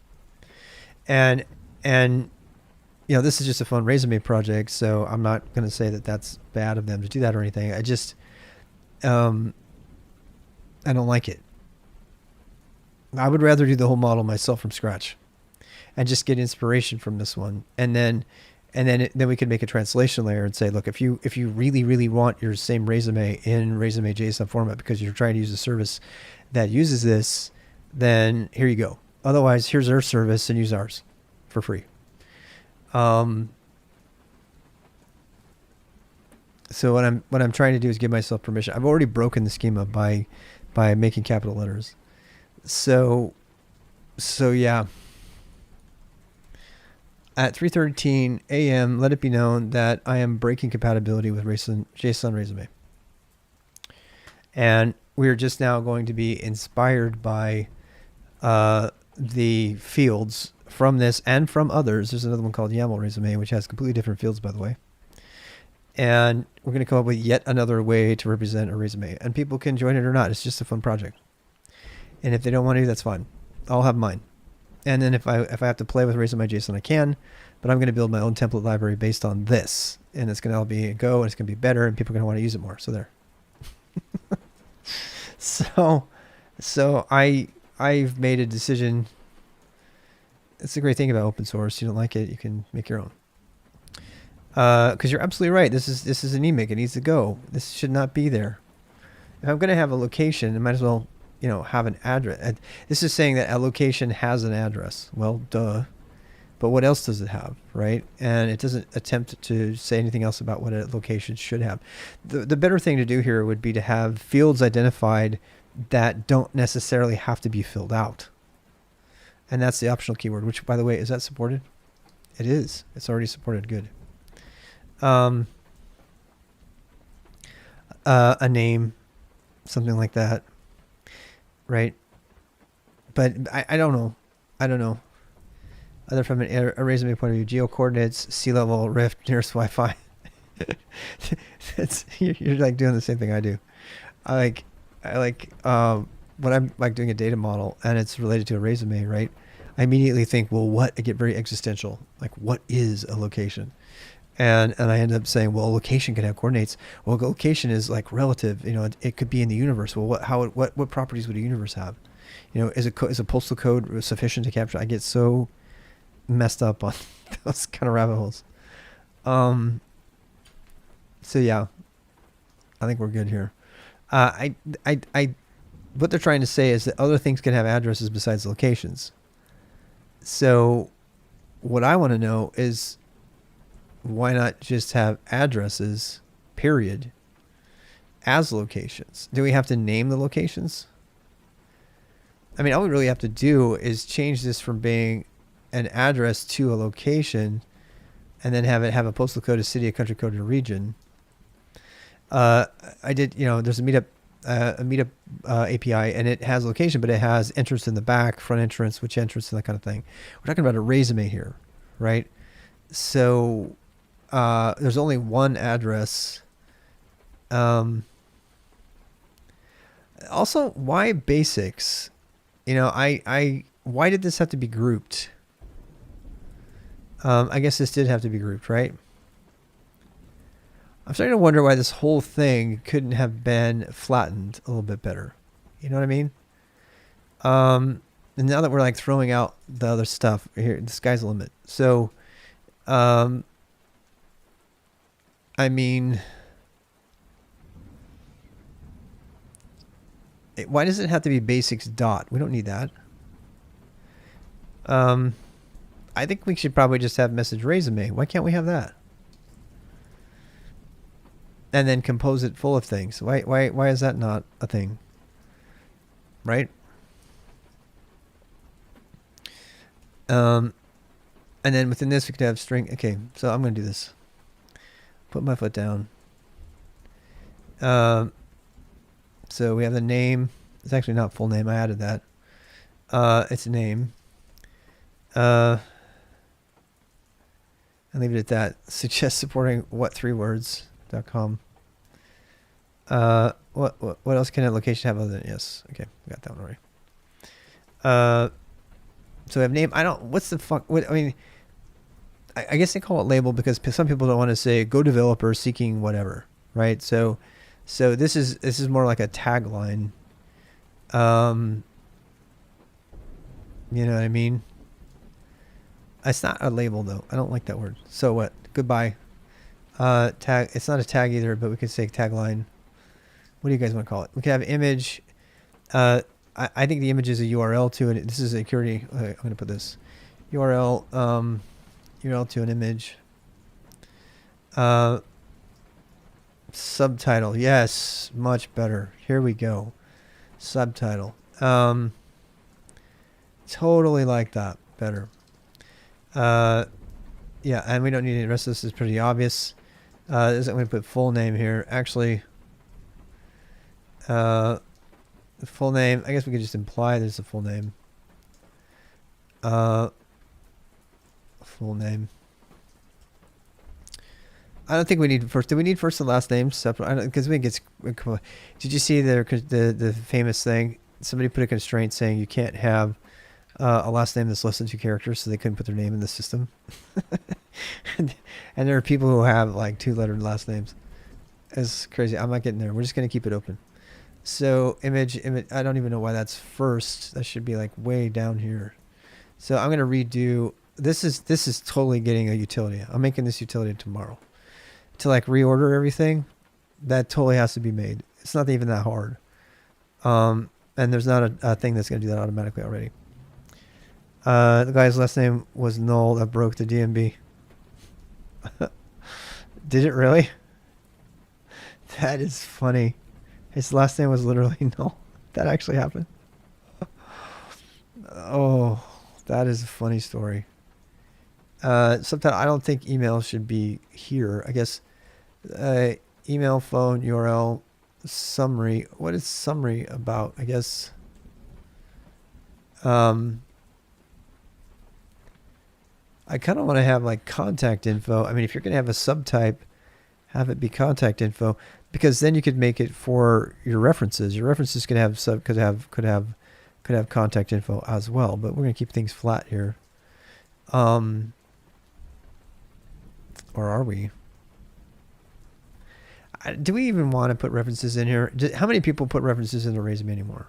Does anybody do that? I noticed it was part of it, but I think it was like being built off 1950s idea of resumes. XKCD little Bobby tables. Anyway, let's see. Name, subtitle, email, phone, URL, summary. References in round 2 after the interview. That's what I'm saying.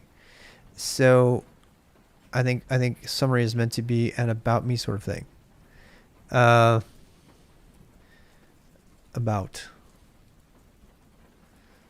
I'm going to put it up here. So there. Don't mind my broken numbers. Okay, so the thing about references is, do we want to do you think people want to maintain the references in their database? I don't think I would. It's a bad idea, right? Well, you certainly don't want to maintain reference contact information in any sort of public resume. Job table students. Oh gosh. Yes. That's a fun attack, by the way. Pico CTF. That's why I was learning how to do all that stuff. I was playing with some students on that. That's still a fun walkthrough. I'm not gonna do it though.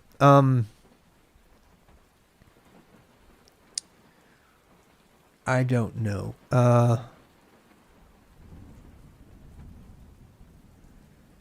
Subtitle. I guess subtitle is what we want. About, we want email, phone, URL. Something alien too. So, I do have a question about this because... No, I mean, this information is public. You're going to have... I don't... I'm getting stuck on a tangent, people. I'm sorry. I'm on a mental tangent. Like, I don't... Who's going to put their phone number in their... Do you know what I mean? Who's going to put their phone number in a public resume? That doesn't seem like good information. Good idea. You found it? Oh, wow. I got to open that one later. Definitely going to go open that one. Yes, we're over-engineering. One-page resume. I don't have half the stuff mentioned here. We can keep them. I guess they are over-engineered always. Yeah, they all. And somebody who has... I wouldn't put reference if it's public. Yes. So the whole point of this idea of this experiment is you're going to be producing information that's public. So, how many people are okay with putting their phone calls in their phone in a public profile? Do we even want to allow that? Yeah, me too. Nobody does phone calls anymore. I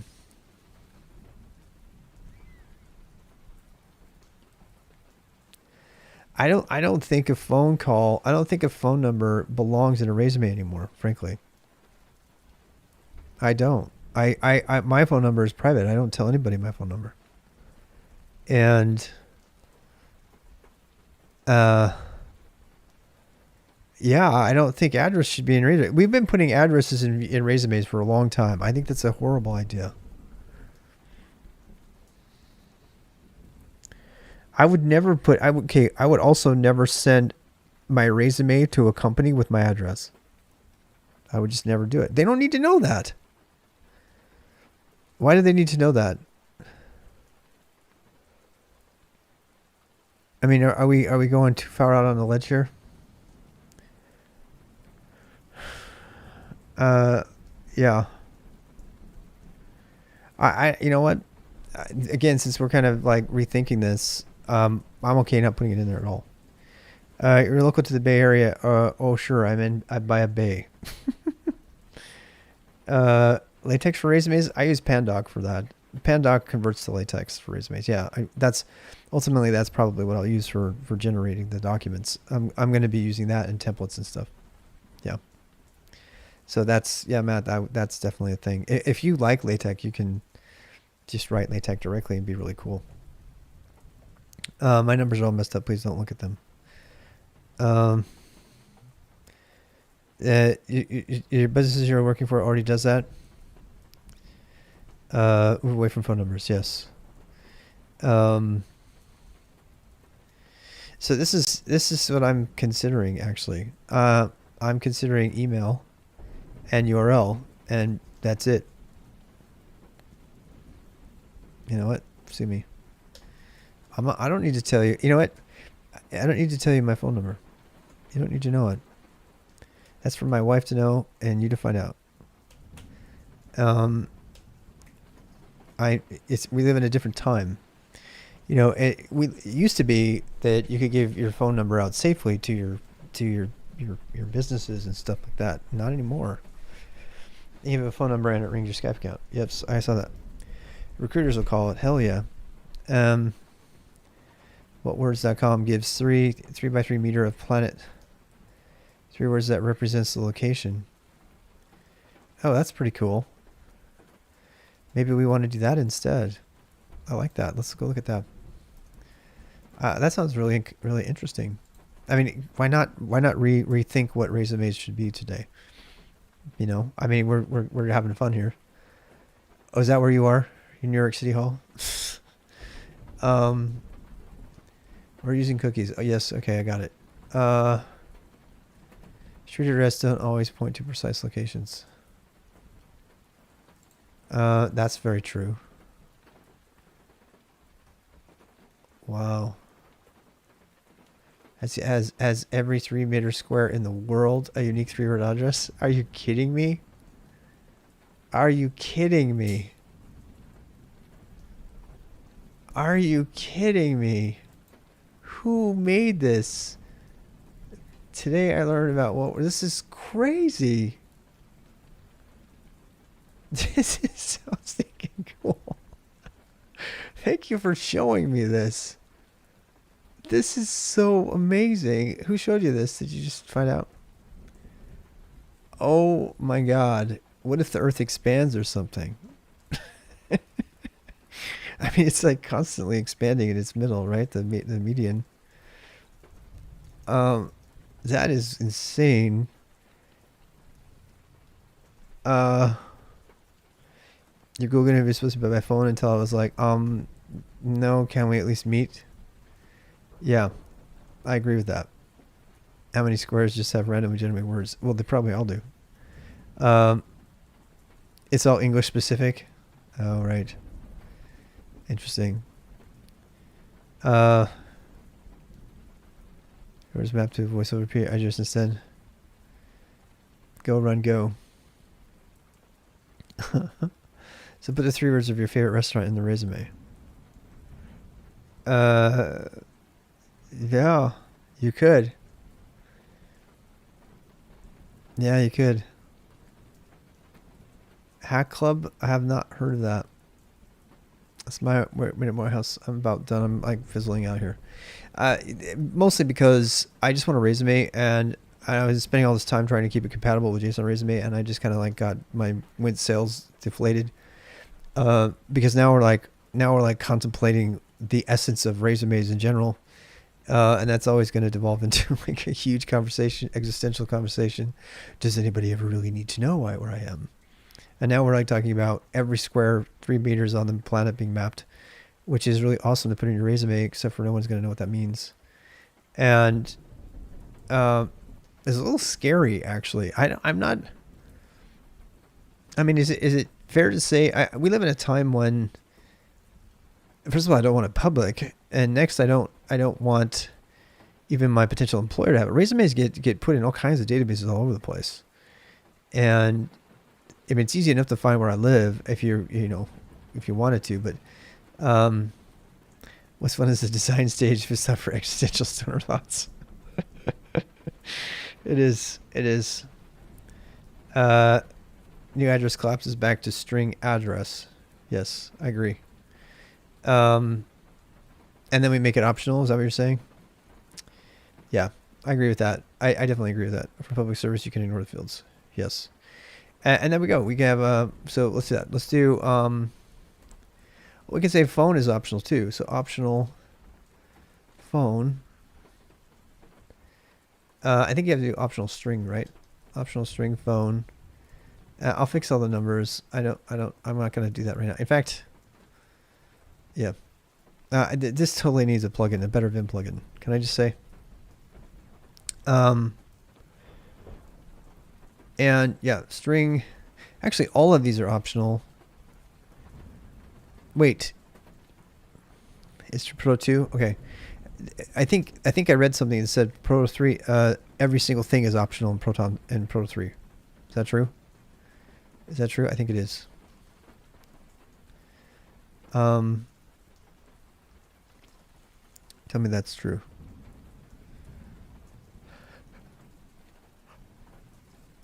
We could say, what, 3W? I kind of want to put it on my resume because I think it would be cool. Proto 3 hills are all optional, right? Okay. So, phone and address are 7 and 8. And I don't even think the only reason if I were an employer that I would want to know an address is I would want to know, okay, what can you, or do you live within a certain range of this particular place?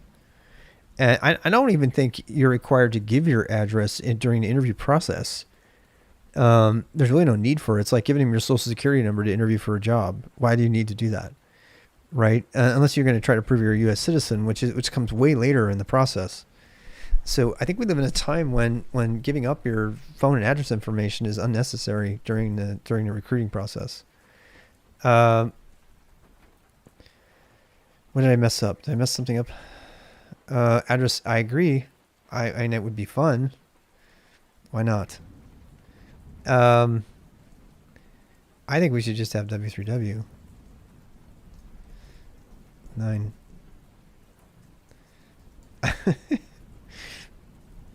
And will an employer use an address to segregate that's dangerous for an employer? Absolutely. I again, we're this is fun conversation, but it's like to segregate since it's an area, it's within a high minority ratio. Yeah, I'm gonna make W3W my like local coffee shop. Say this is where I work. I'm like, okay, so you're within 100 miles of whatever. I can't put an under number of fields. It should. I don't know. It doesn't. It's the VimRC thing. I actually have. I'm gonna write a plugin to do that, like a stupid little shell script to do this. I already started one. Ethics in engineering. Yeah, can nominate previous employers as a list of W3W. Interesting. I hadn't thought of that. So if their W3W matches the list, you could actually identify specific physical locations. Wow. Holy cow. That's super cool, Grams.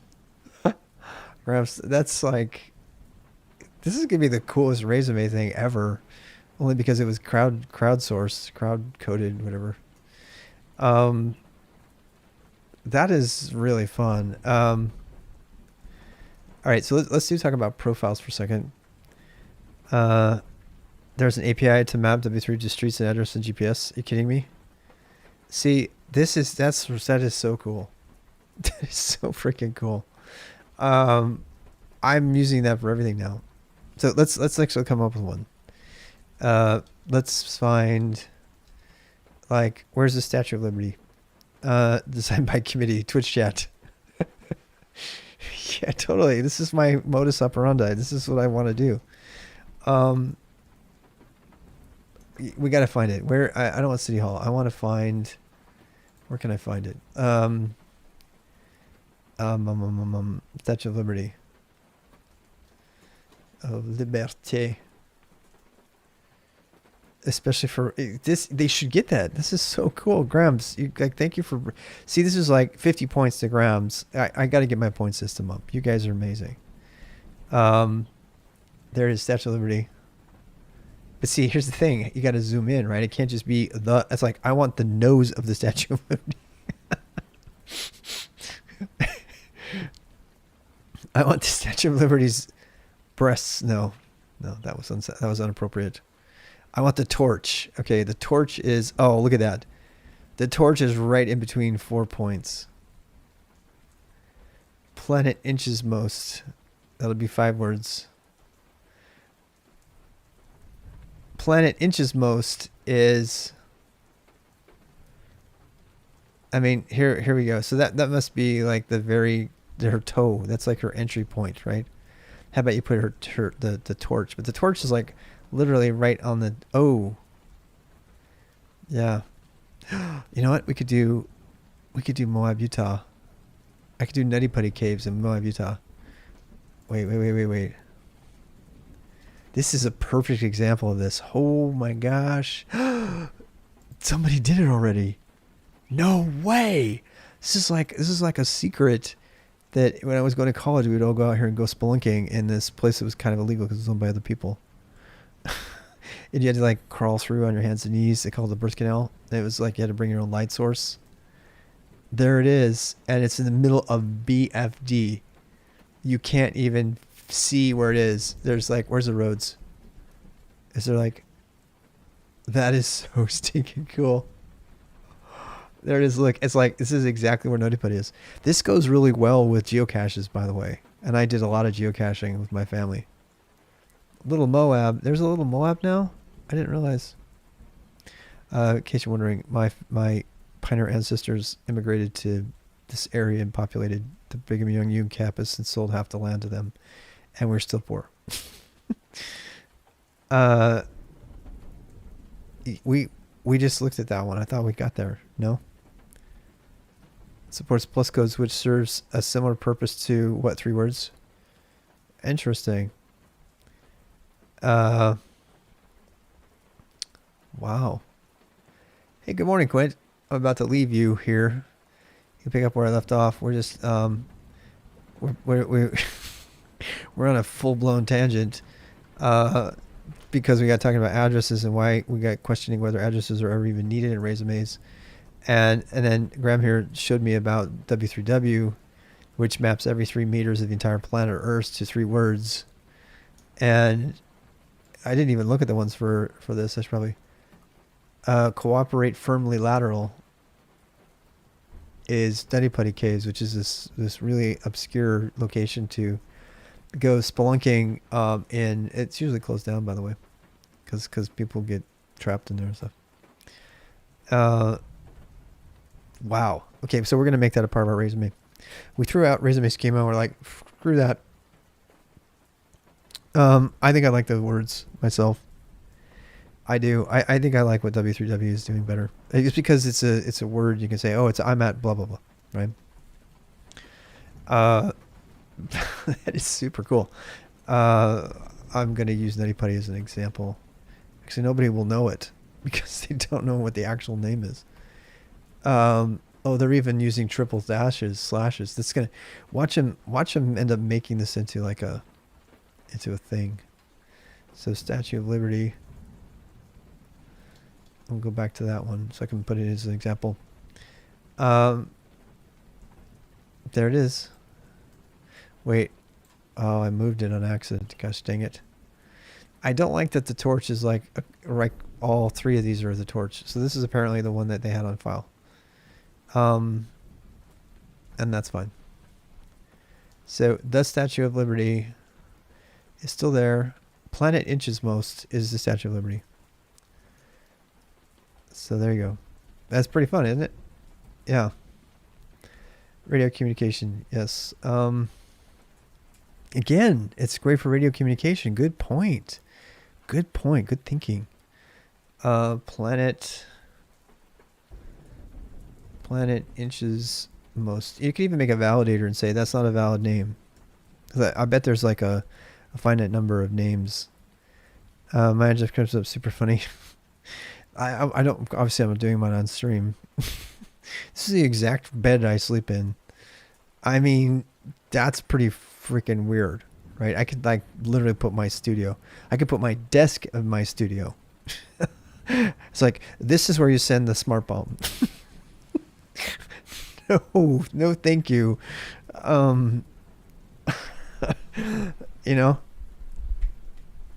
what's kind of cool and creepy about that is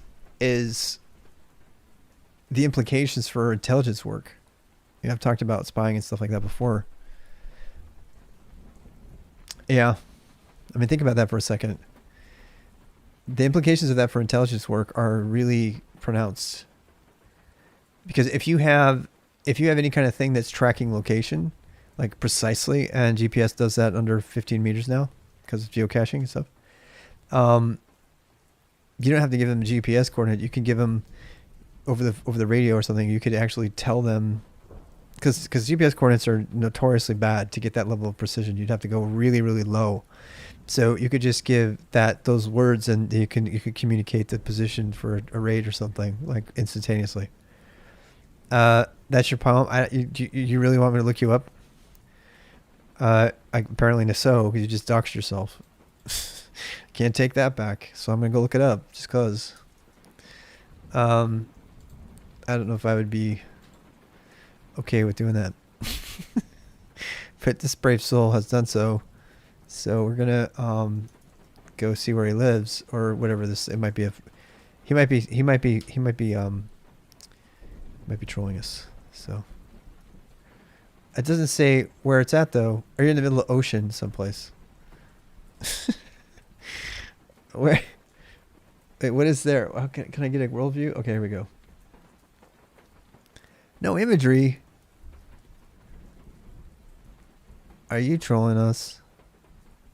I think you are.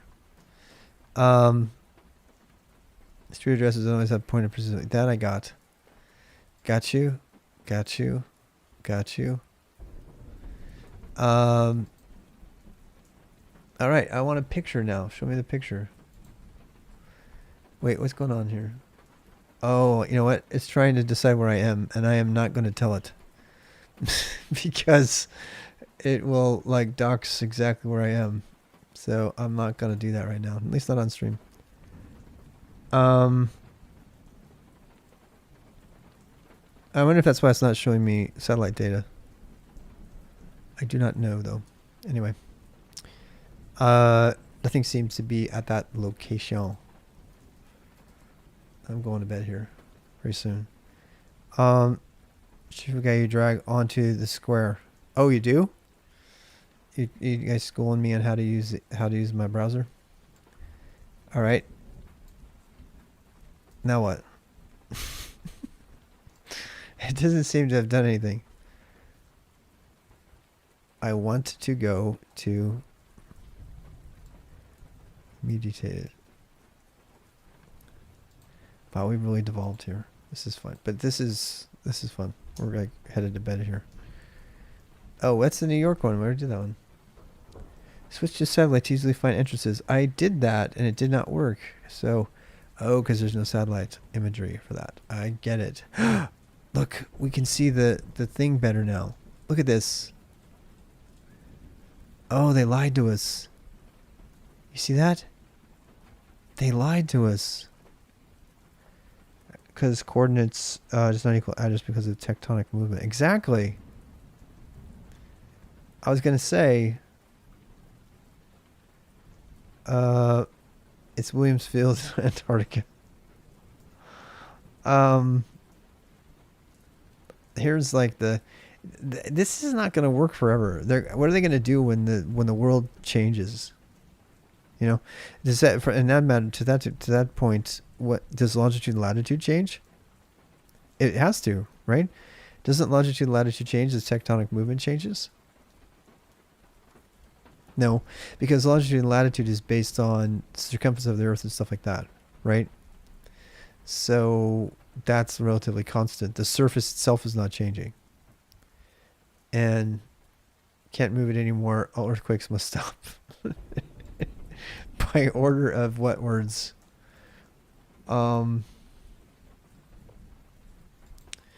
So, oh, runner being a void. Runner being a void, I like that. Okay, runner being a void is the new one I'm putting in my example. Because that's the torch of the Statue of Liberty. Runner being a void. I do like that it's for more mnemonic. That's like way better, right? Sure, slow. Validate your address every year. That's probably true. That's probably true. Because it is every square inch. It doesn't say that the world's not going to change. It just says the thing that's going to be at that location is going to change. And that's not as big a deal. Tectonic movement usually isn't more than 3 meters a year. Usually. that would be significant. Who knows? So 2020 has brought all kinds of, except Australia. Yeah.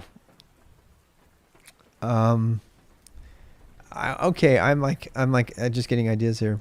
7 centimeters a year. There you go. Name, subtitle, image. All right, so what do we got? Phone URL. I don't need that. I don't even like URL. I'm gonna put web. So there. Web. And about subtitle. image, a URL to an image. Which I don't even know if I want to have that in there either, but whatever.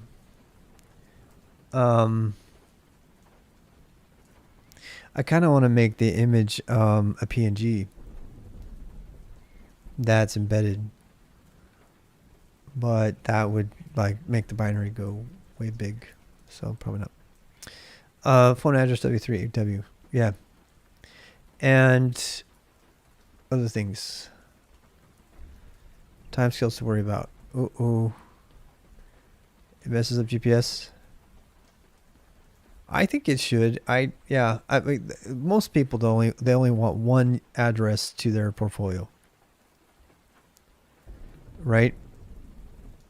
And so this is the main one. This is their main website. So this is like the #1 place where you can go read about them.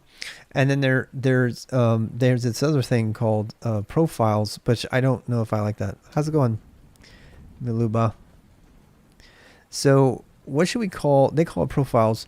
What should we call the thing that is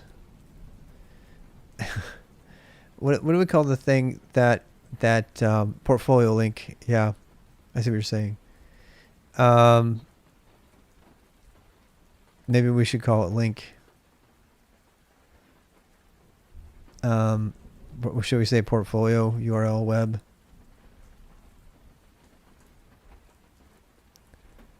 $5 feet in 20 years. Wow. My brain's dead. So, but since we're throwing everything out, I like what you guys are doing. So I kind of think we should say link or URL or portfolio. How about that? What if we put portfolio? Because then it might be GitLab, it might be a website, it might be, and then we can put whatever we want in there. I think I like that. What do you think, Bree or Bri Bread? Well, yeah, but okay. So you guys are skipping something here because they have this other notion of portfolios, and I mean of profiles, and that includes GitLab, GitHub, Twitter, Twitch, all that. So they have kind of a list, a thing like that. I think portfolio is really it, and it doesn't even say what kind of URL it is. It could be a Git URL. Brian, sorry. All right, so what do we call that? So they call it profile. They say, you have a profile on a given account, and I in the past I've called these things accounts, but I kind of like profile. So I don't know. Let's rob their profile thing. And this is something I do think you probably want to list. So but then they put items, and I was like, no. So what kind of profile? Profile, an item has properties network type. It's like, what network is it? No, why would you call it network? So they're thinking it's a social media thing, right? I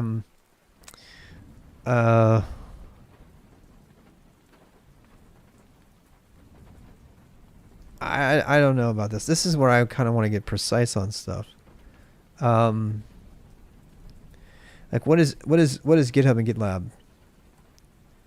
I think that's part of your portfolio. It's kind of your extended stuff.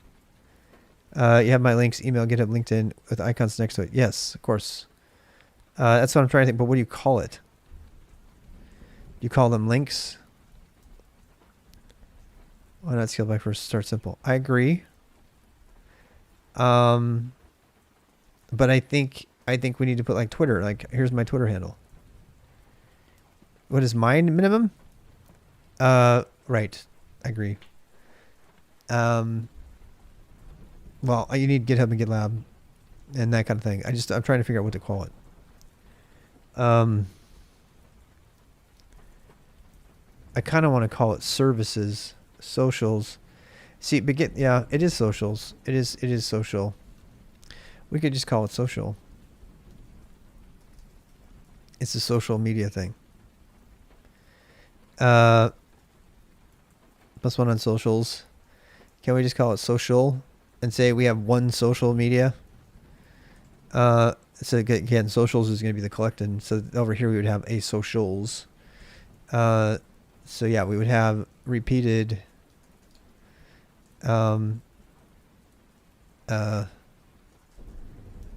socials, and then they call them networks.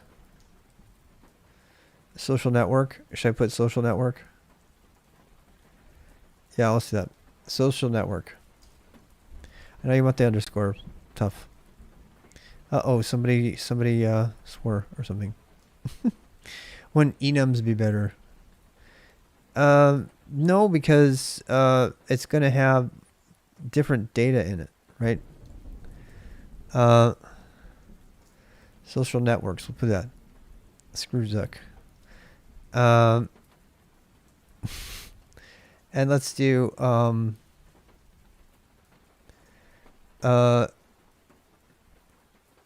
so wait, repeated social. I think I can do this. Am I doing this right? Somebody tell me who knows. Is 10. And that goes for LinkedIn and stuff like that. So then we have to decide, we have to do the name of the service. Name is 1. Hey Jen.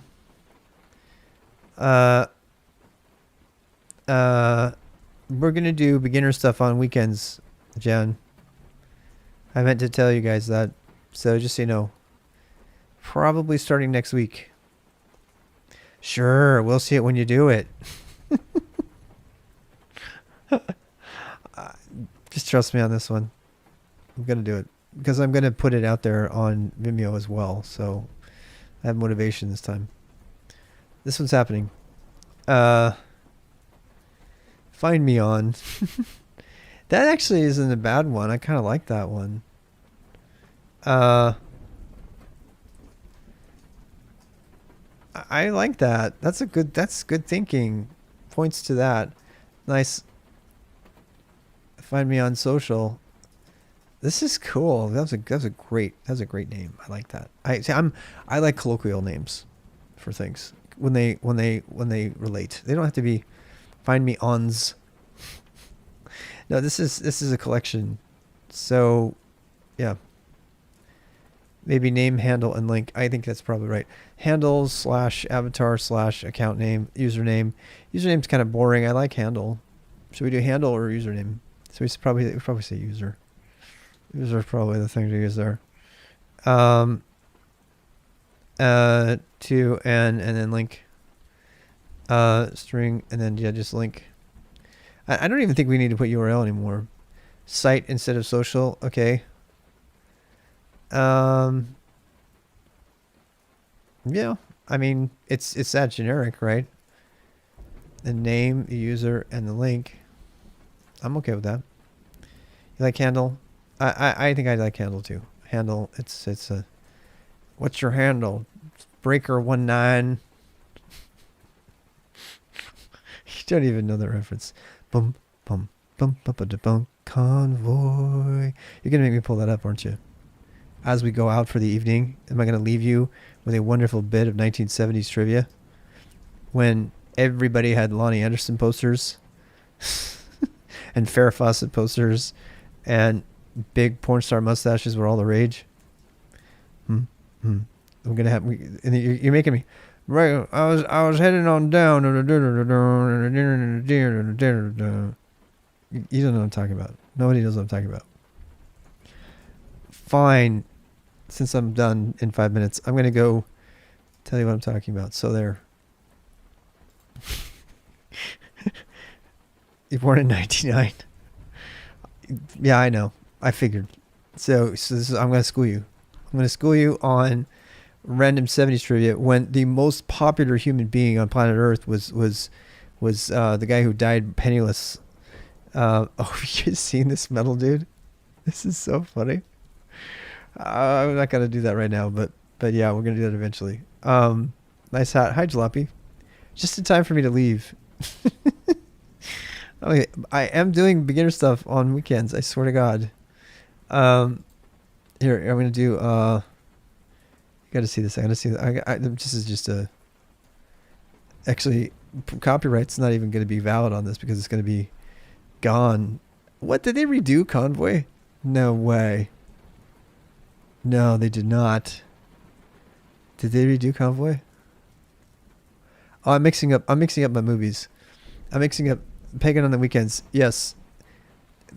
Well, we're gonna do beginner stuff at night, and then Quint, that's gonna free up the daytime, including on the weekends, for things like Pagan, and all the middle level stuff.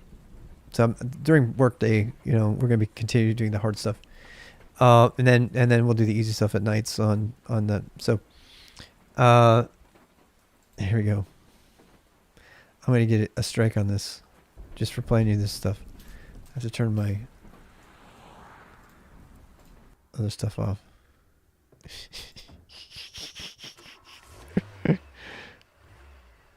Can you hear it? Okay. There's this that's a handle, dude.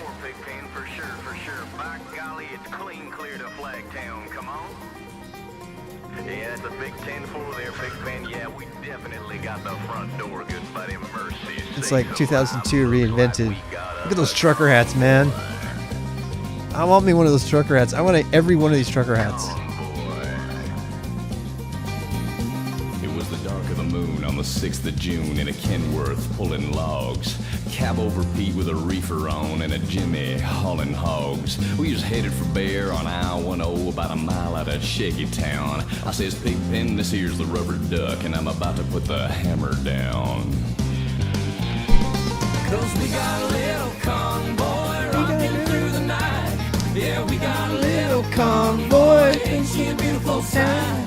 Come on, join our convoy. Ain't nothing gonna get in our way. We're gonna roll this trucking convoy across the This USA. is like #1 in the U.S. Now, Breaker, Pigpen, this here's the duck, and you want to back off them hogs? Yeah, 10-4, about 5 mile or so, 10 roger. Everybody was into truckers, and Smoke and the Bandit made it super famous. Look at those hats, man, they're so awesome. And them smokies as thick as bugs on a bumper. They even had a bear in the air. I says, calling all trucks, this here's the duck. We about to go a hunting bear. 'Cause we got a great big convoy rocking through the night. Yeah, we got a great big convoy. Ain't she a beautiful sight? Come on and join our convoy. Ain't nothing gonna get in our way. We're gonna roll this trucking convoy. That's my new theme song right there. You want to give me a 10-9 on that, Pigpen? Negatory, Pigpen, you're still too close. Yeah, them hogs is starting to close up my sinuses. Mercy sakes, you better back off another 10. We rolled up Interstate 44 like a rocket sled on rails. We tore up all of our swindle sheets and left them setting on the scales. By the time we hit that truck scales. town, them bears was getting smart. He brought up some reinforcements from the Illinois National Guard. Here's armored cars and tanks and jeeps and rigs of every size.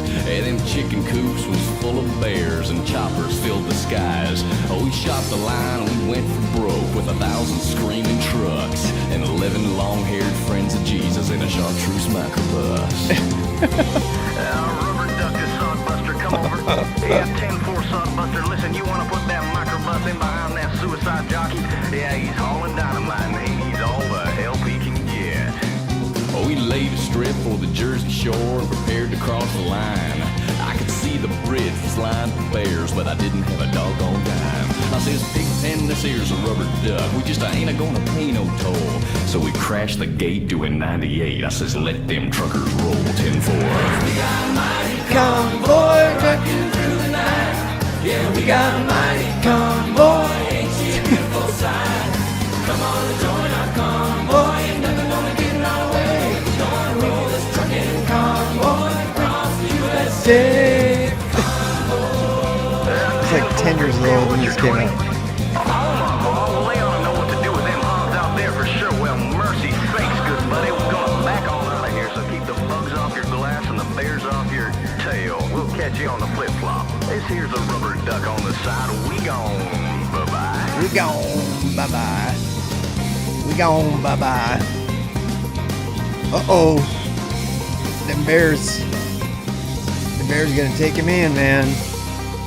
Look at him. Look at them awesome hats. You see those hats? Those hats are fucking awesome. I love me a trucker hat. I love me a trucker hat. This hat is not nearly good enough. It needs to be more messed up.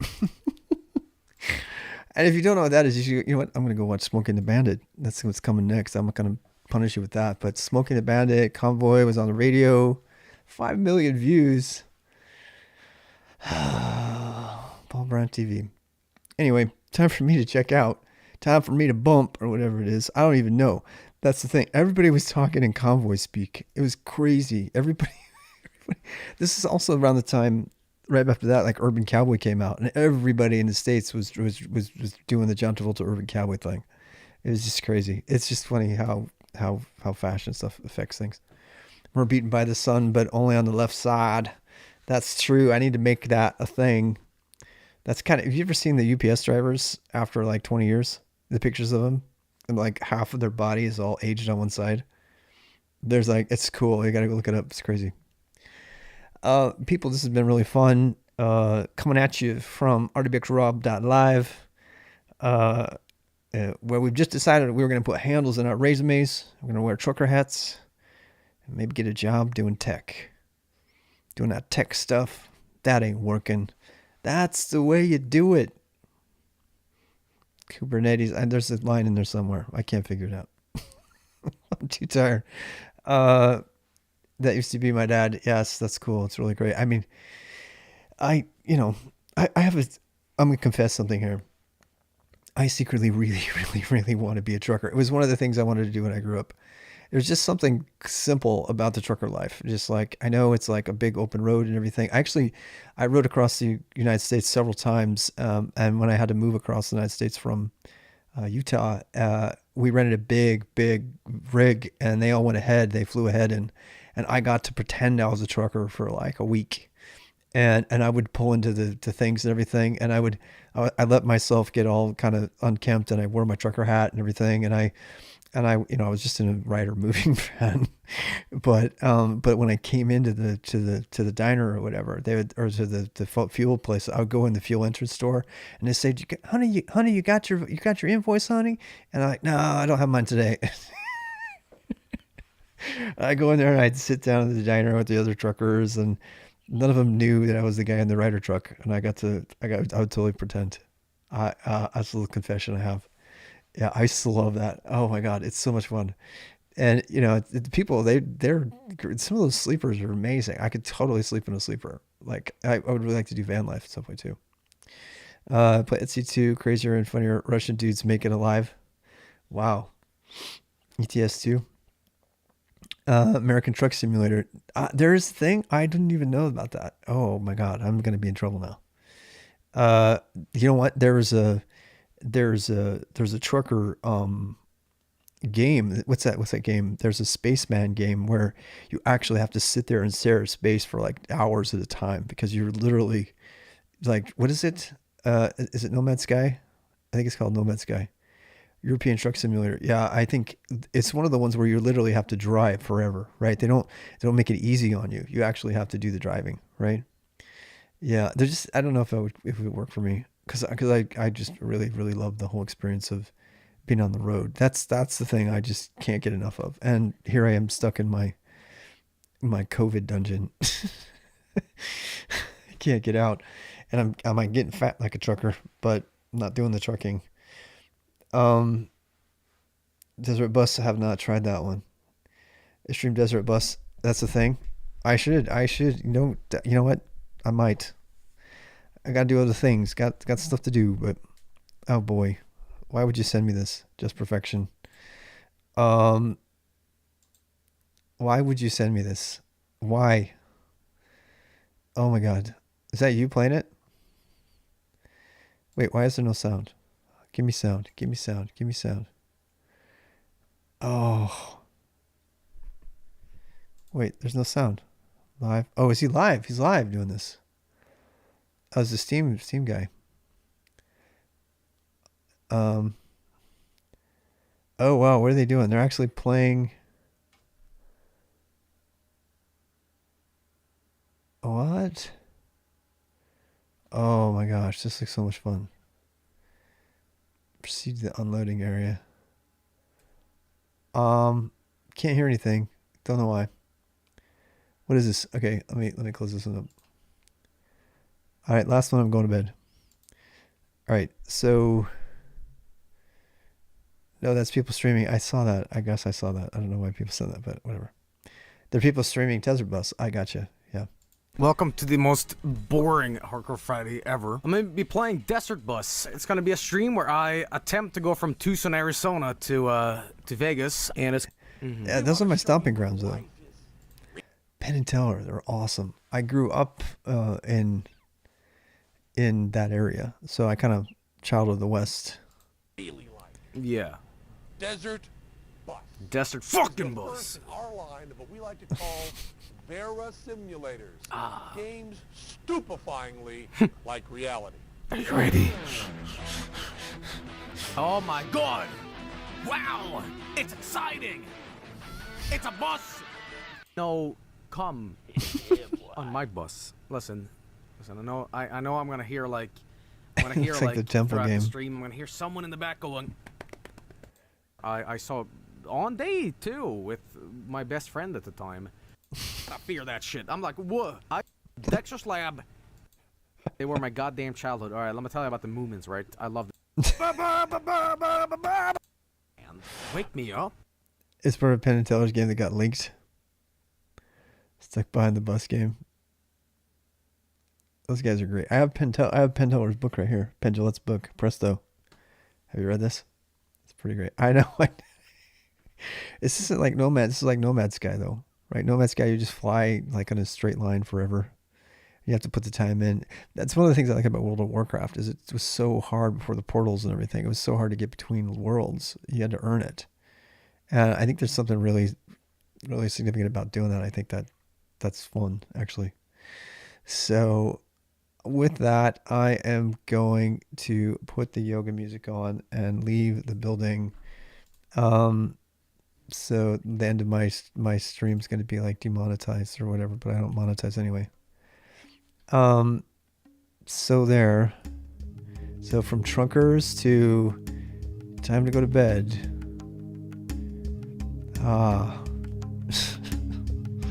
That's the music I need to hear. It's been really fun. We got a lot done. Actually, it doesn't seem like we did, but we did. And resume will be in YAML. I'm gonna do it. I'm gonna do the application tomorrow, and making progress. So I'll work on a schedule for the beginner stuff, and we'll work on that. The ETA on the beginner stuff. The schedule will be up tomorrow for sure. I don't know where I'm going to put it. I think I'm going to put it front and center on the RWX page. Oh, on the resume stuff. I'm probably going to bust out the rest of the resume stuff. Tomorrow I'm going to be doing a lot of moving and cleaning and stuff. But I'll have the resume done tomorrow. The only thing I'm doing with it, by the way, is just making a YAML resume so that I can send it off to people for jobs and stuff. Take my Discord PM as well. You have a question? Yes, I'd love to listen to that. And I'm just gonna chill and go to bed. So I'm trying to think of what to commit to you guys. I tell you what, watch rwx.gg. RWX, you can watch rwxrob.live for schedule. Actually, that's where I should put the schedule, shouldn't I? Duh. Okay, so rwxrob.live is a website you can go to that's got my FAQ and everything on it. So hey, see, there I am. I'm streaming apparently, and this is crazy because it doesn't work unless you're streaming. I wish it were better. But otherwise it does. And then this is what I'm gonna do. I'm gonna revise this page, and I'll put a schedule up here, and that'll show us what we're doing, and then you can follow that if you want to. And we won't be starting any beginner content for a while. Probably next week. I'll shoot for next week. And so that'll be the first thing. And by the way, the first thing we're going to do in the beginner content is just the autodidact being an autodidact thing. So it's going to be a lot of jabbery stuff, but it shouldn't be too much. I think we should get done with it in one session, actually. And I'm going to be doing like really long sessions. So if you don't want to sit through the whole thing and you just want to come back and watch it, that's fine. But the way that I'm going to do those sessions is I'm going to deliberately do marathon sessions because I want to get the content done so I can edit it and put it up on Vimeo. And that means I'm going to be covering stuff way faster than most people will probably be able to do it unless they are working along with me. All right. So, but you're welcome to join. Have a great night.